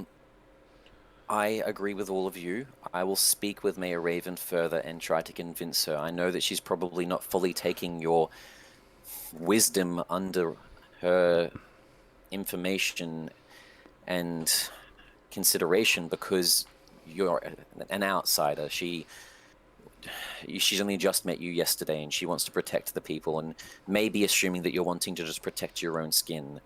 A lot of people that travel through Vogler don't care much for the fishing people here. I thank you though for your help, but I will have a chat with her.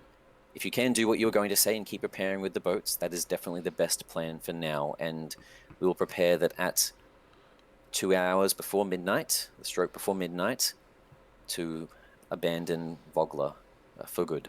I have an idea. I'd say this was some not any darkness in my heart, but I will be leaving after midnight once we've rescued those those prisoners at the front gate. I will not have myself, my son, and my men die here for the stubbornness of a stupid mayor. That is completely respectable.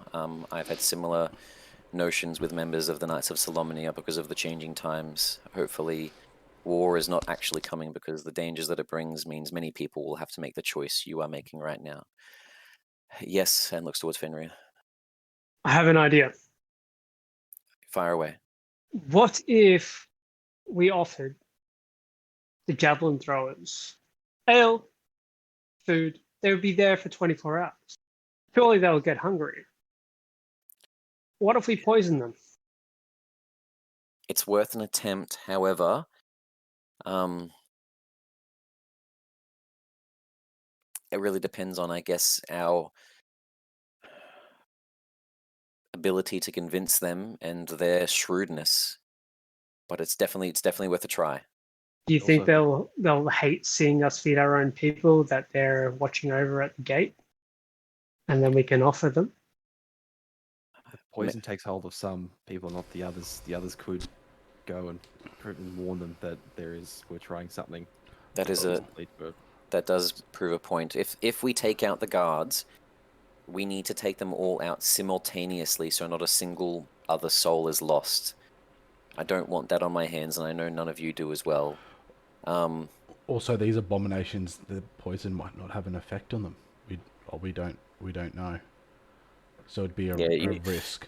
That is one thing. You didn't get a good look at the soldiers that were up on the hill. You know that it was a human on the night wearing this Takesis armor? You're not sure what was up on the hill, if it was human or these weird beasts and abominations that already looked poisoned. Oh, I thought you said that with a... No. They were just figures on the hill that threw javelins down. Or we could set a massive fire, probably set the whole town on fire, considering we're trying to flee it anyway, and use the smoke to kind of cover sort of our evasion route. That wouldn't be a bad idea. Okay, well, for now, can all of you please, both in a combination of helping prepare the boats, getting people on board and ready for that in preparation, as well as find where Thorn is. We need him. Relena might know. I don't know where she is with any of you, but she's very good friends with him. If they can work out how to use this invention of his, I know that it's already been successful. He was raving on about it. He's also got a device so that you can land on the other side. We may be able to get the jump on those javelineers and save the 30 or so people that are still at the gates, and that way we can get every last person out of Vogler. As a knight of Solomnia, I will follow the order and protect the innocent. And she looks towards Derrit, and Derrit sort of nods and does a salute as well, and gives a small smile and nod towards you, not expecting you to reply back, Dagar, but just respect of wanting to protect innocent people, which is what the knights originally were created for. I'll nod and say, if you're going to talk to the main now, I'm going to go talk to that piece of shit, and I'll gesture towards I forgot his name, towards Bakaris, and I'll say, I spent 10 years at Nordman dealing with people exactly like him. I think I can probably sway him to turn his selfishness in our favor and get him to help, be another biting side in the maze here to try and convince her. Okay, you start to make your way over as the party starts to Before disperse. that, to Becklin, here's the gold for the people. Use it to buy your way into Calaman. Use it to buy medical supplies. Use it to help people. But I keep the scale. She looks into it. Thank you. We might not need Lord Bakaris because of this. Thank you. And she just sort of grabs it, ties it to her waist, a large, heavy sack, and begins walking off towards Mayor Raven. Um, Everyone starts splitting up with Dagar heading over towards Bakaris. You can see that he's sitting over at a box with a couple of other townsfolk that are listening to him as he's sort of saying his plan. Beside him, proudly standing there with chin raised, you can see Bakaris the younger as well, as they're side by side as you start making your way over to both of them. For the rest of you, where is everyone going? What's happening with Tal? What's happening with Leo, Ada, and Fenrir? Ada, you first. What's as people are starting to organize to get towards boats and pack people away? What's Ada and try to find Relena? We're fairly close friends with Relena. Yeah, would I know? Obviously, the first place she would go would be her mother's place. Yeah, Would yeah, I yeah. have any inkling of where that would be? I would say that she probably told you the roundabouts place of where she lived. And as you're sort of mentioning to the people that are still there as Dagar walks off, that you might be able to know where she lives. Fenrir and Leo both speak up saying that they've been there before as well. They were both there when they got injured right at the beginning of all of this. Okay, I'll put me in that direction and I'll go try and find, and hopefully, her little friend as well. And I point into Do you remember any specifics about the direction. building? Yes, just the figure 8 symbol, and it was kind of north from that current location. North. Points you in the direction and gives you the symbol of Mishkatel, a god not known by many people, as the gods are still very missing in this sort of realm and world.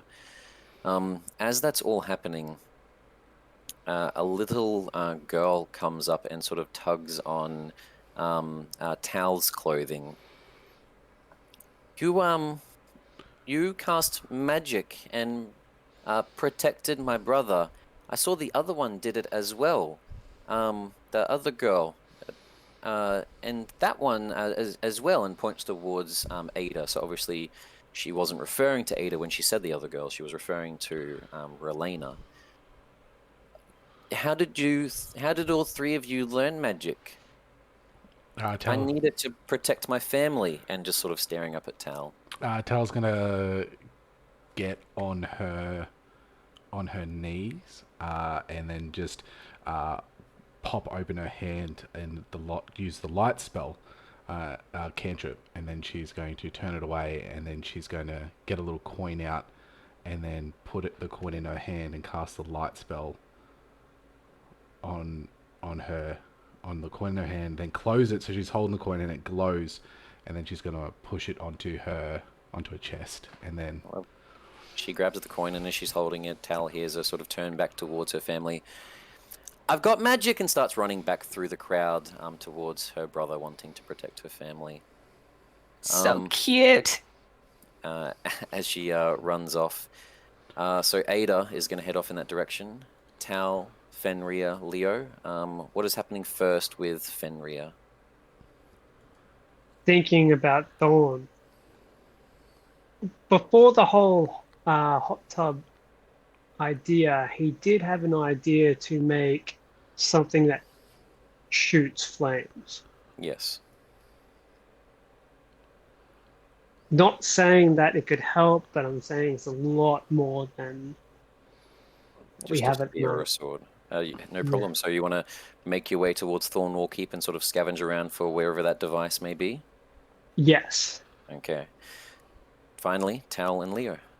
Heading towards trying to find the inventor of the person thrower.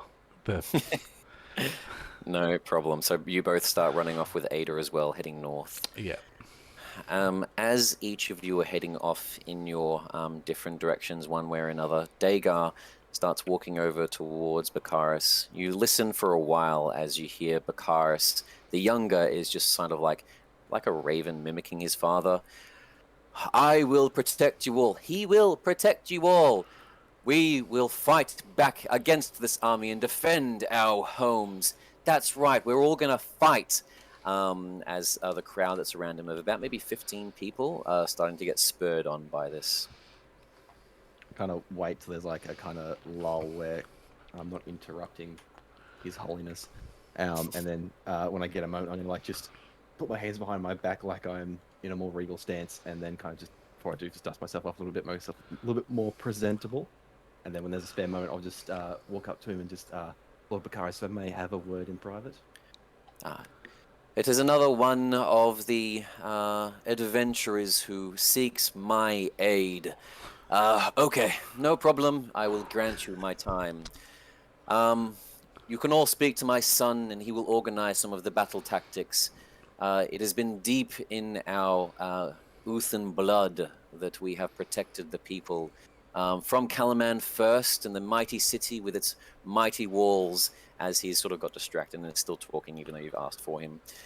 Finally, after another 2 minutes or so, he stops and finally sort of steps away with you to the side. Yeah, I'll kind of just take him over to where there's not, like, no one's going to sort of hear us talking, and I'll look around and I'll, like, look back to him and I'll say, my lord, you and I, well, you particular, me, as I was a bodyguard to many people of your great stature.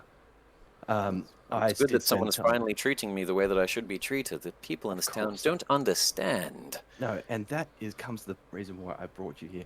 See, I do find your idea of fighting this army back very noble and brave. Obviously, a man of your stature is always brave, but this idea is also brave. But however, I feel that your position as this army is great, and these pathetic people are just farmers and fishermen and cannot help but fight, and it'd be just I've your seen brave them selves.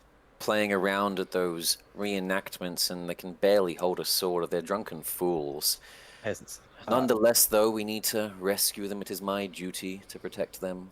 Yes, see, and if you were to take them to Calaman, and that, of course, being your idea, you being the one to sway the mayor to bring them there, that would not be the mayor bringing and saving the town of Vogler. That would be Lord Bakaris. Was it Bakaris? It would make sense of you honestly forgetting, as you literally just don't care. Yeah. I'm like, there's a massive vein like in the side of my head right now. That Lord Bakaris, the savior of Volga, brings these people to Calaman, and then it doesn't worry about how you are seen upon these pathetic people, but in Calaman, imagine the mighty Lord bringing and saving Vogler. I mean, who cares about the city, but the status that could bring to yourself. Imagine. My family once had generations of wealth and members that were in the Knights of Solemnia. I see that you're one yourself. It's how we made our gold, with the honor and great deeds of our past. I always knew that I too was born for greatness, and I've just been waiting for my time as well. This does sound as if almost fated to happen. This Dragon Army will not win here. No. But see, these peasants can't hold off an army this scale. But if you were to take them to, if you would override this silly May and her pathetic attempts, and you being the voice of reason and the proper rallying voice of the people, okay, but bringing them to Calaman and elevating your position to actually become the mayor of New Vogler, a more noble and more wealthy group of individuals, not this pathetic fish people, but a new Vogler that does bring up there in the future needs a noble ruler to lead it himself. That is true. If my blood makes me a leader, if commoners can do it and lead, how hard can it be? Okay. Well, in that case, I will organize this with my noble Solemnic heritage. You would make a good steward in this situation. I'll keep you by my side. I can see that you were a knight of Solemnia. If you wouldn't mind swearing your fealty, and he puts his hand out. I gotta hold back the blood vessel in my eye that's trying to pop, and I will say, on my honor as my current rank as a knight of Solemnia, I will view, and I will kiss his hand.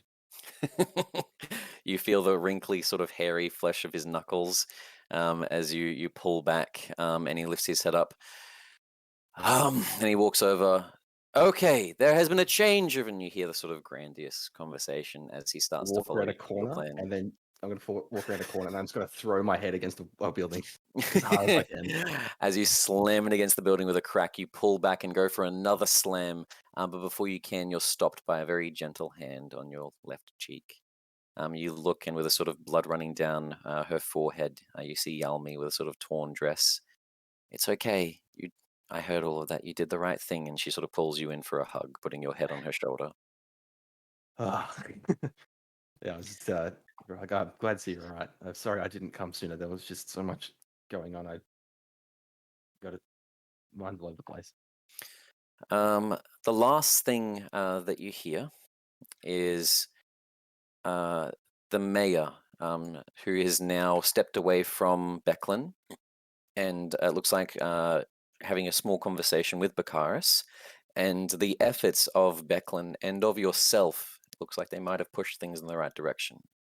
She stands on the festival square where the band was playing next to the large tree in the center of town for the colorful Kingfisher Festival. Decorations still covering the village square, and the festival stage banners across the edges of it. Unlike the day earlier, the people collected in the village center are somber, muttering in worried tones as Mayor Raven takes onto the stage. The mayor does not mince her words. A dangerous army is headed to Vogler. The Iron Bridge Regiment will do what it can with its leftovers when they return to defend Vogler, but be ready to flee. That is all. Some murmuring and sort of arguments, and a lot of people start sort of spreading across and starting to leave the town square as the plan has been decided. As they start dispersing off into different areas, Fenrir starts to make his way up the road towards Rivergate, eventually planning to sort of turn left towards Thornwall Keep. As he's making his way up in that direction, can I please get a perception check from him?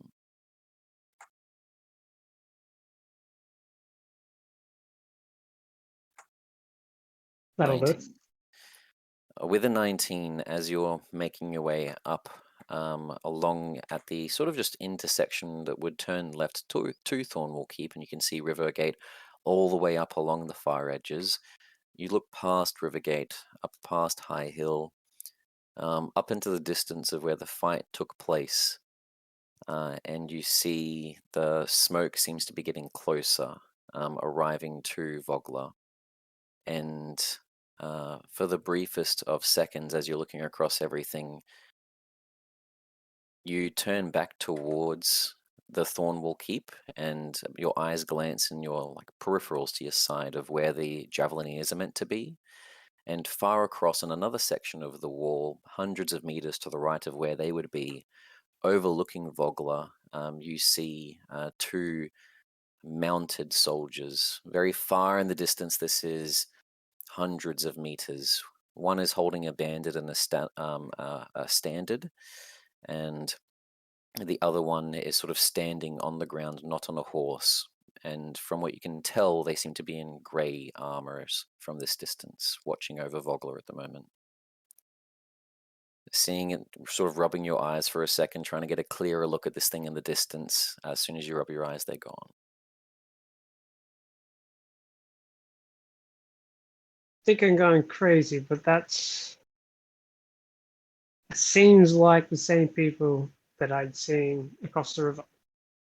The ones that are yourself and Relena and Ada, watching from the south side of the river as well. A knight with a rose standard, black and white, and greyed armor of a Solomonic knight that looked hundreds of years old, watching over the city at the moment.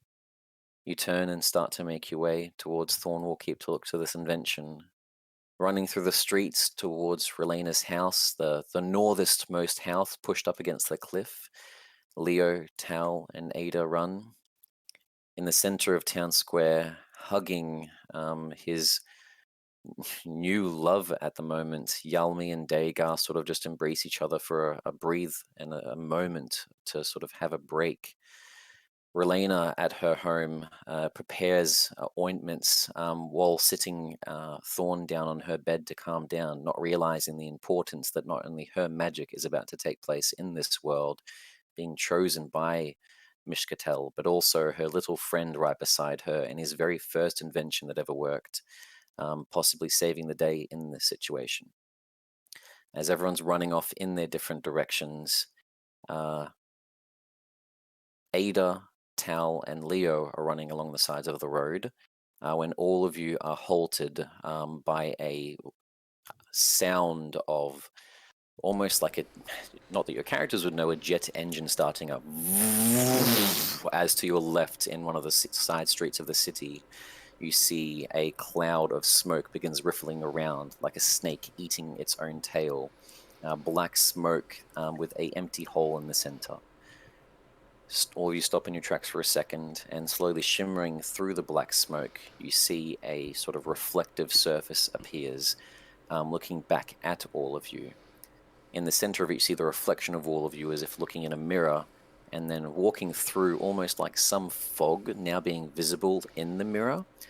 You see a small dwarf woman wearing black robes and a small walking cane in one hand, who comes up towards it, and Ada, you instantly recognize Lady Talia. The image behind her starts to slightly come into view, and you see a large grass hill, mountains that come up like a sheer cliff face, rising up hundreds of meters behind her. And on the grass hill, in the distance, far, far away, a rising tall tower. You see that's Leo and Tal seeing the same thing, and Ada, as you take a couple of steps forward, she speaks through the glass. Ada, I need you to come with me. The test for high sorcery is being put on a postpone. The wizards of the high tower across all of Ancelon are being called. There is something that needs to be done here at the tower of the Palanthas. You still don't know what this word is. It's the same thing that was mentioned way back when you first met Lady Talia, when you were with Ispin, Greenshield, Becklin, and Cudgel, when you were still a teenager years ago. And you see that she's still there at this tower, Tower Palanthas.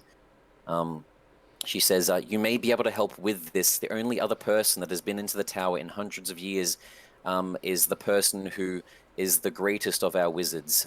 They passed the Moor at the top score.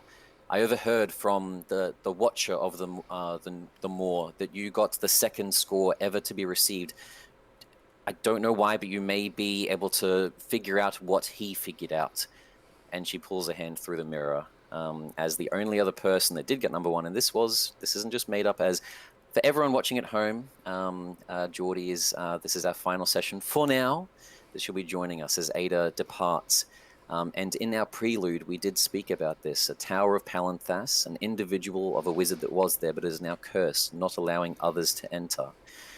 The only person that passed your test in your prelude, the test of the high tower in the Moor to get you in as an initiate, was one other person, a man, who apparently finished it quicker than you. You finished it in a matter of minutes. Many people took hours, so this person finished it quicker than that somehow, under a minute. You don't know who they are, but they're the only other individual that has entered this tower. As Lady Talia's hand reaches forward for you to come at the moment, I know what's happening there. What we're doing is to fight back against Belafion, as the same name that Fenrir mentioned, this voice of the Dragon Queen and voice of the Red Dragon Army is who they're also trying to fight back against, apparently. Yeah, I'll just turn back to Hal and everyone else and just be like, I can help in another way, and I'll just You grab her grasp my hand. and Yeah. in a sort of whirl of magic warping up, almost as like a Death Eater's transportation, her being a black robe wizard herself, the smoke disappears with Ada's body being warped away as it tucks away a couple of meters into the sky and disappears in front of Tal and Leo. And with that, we will end tonight's session. Bye. Goodbye to Ada, possibly coming in the future with discoveries, whatever's happening at that wizard tower, and if the party eventually makes their way there. Hope you have had fun playing in so far, Geordie, and all of you watching us here at the moment. The story is starting to reach the apex of where everything is happening. If you've watched episodes before this, It's been a peaceful time in the village of Vogler. Now we get into the wartime of the invasion of the Dragon Queen and what this book is named after. So definitely definitely watch next episode, watch the previous ones if you haven't, so that you understand the lore that is happening right now. And otherwise, I think that's everything for tonight. Yep. Bye. Catch us on Thursday for our pirate campaign. And also if you would like to go watch, we've got the video doc up of our Don't Say Vecna level 21 shot that we played on Sunday, with a review at the end of what we thought of it.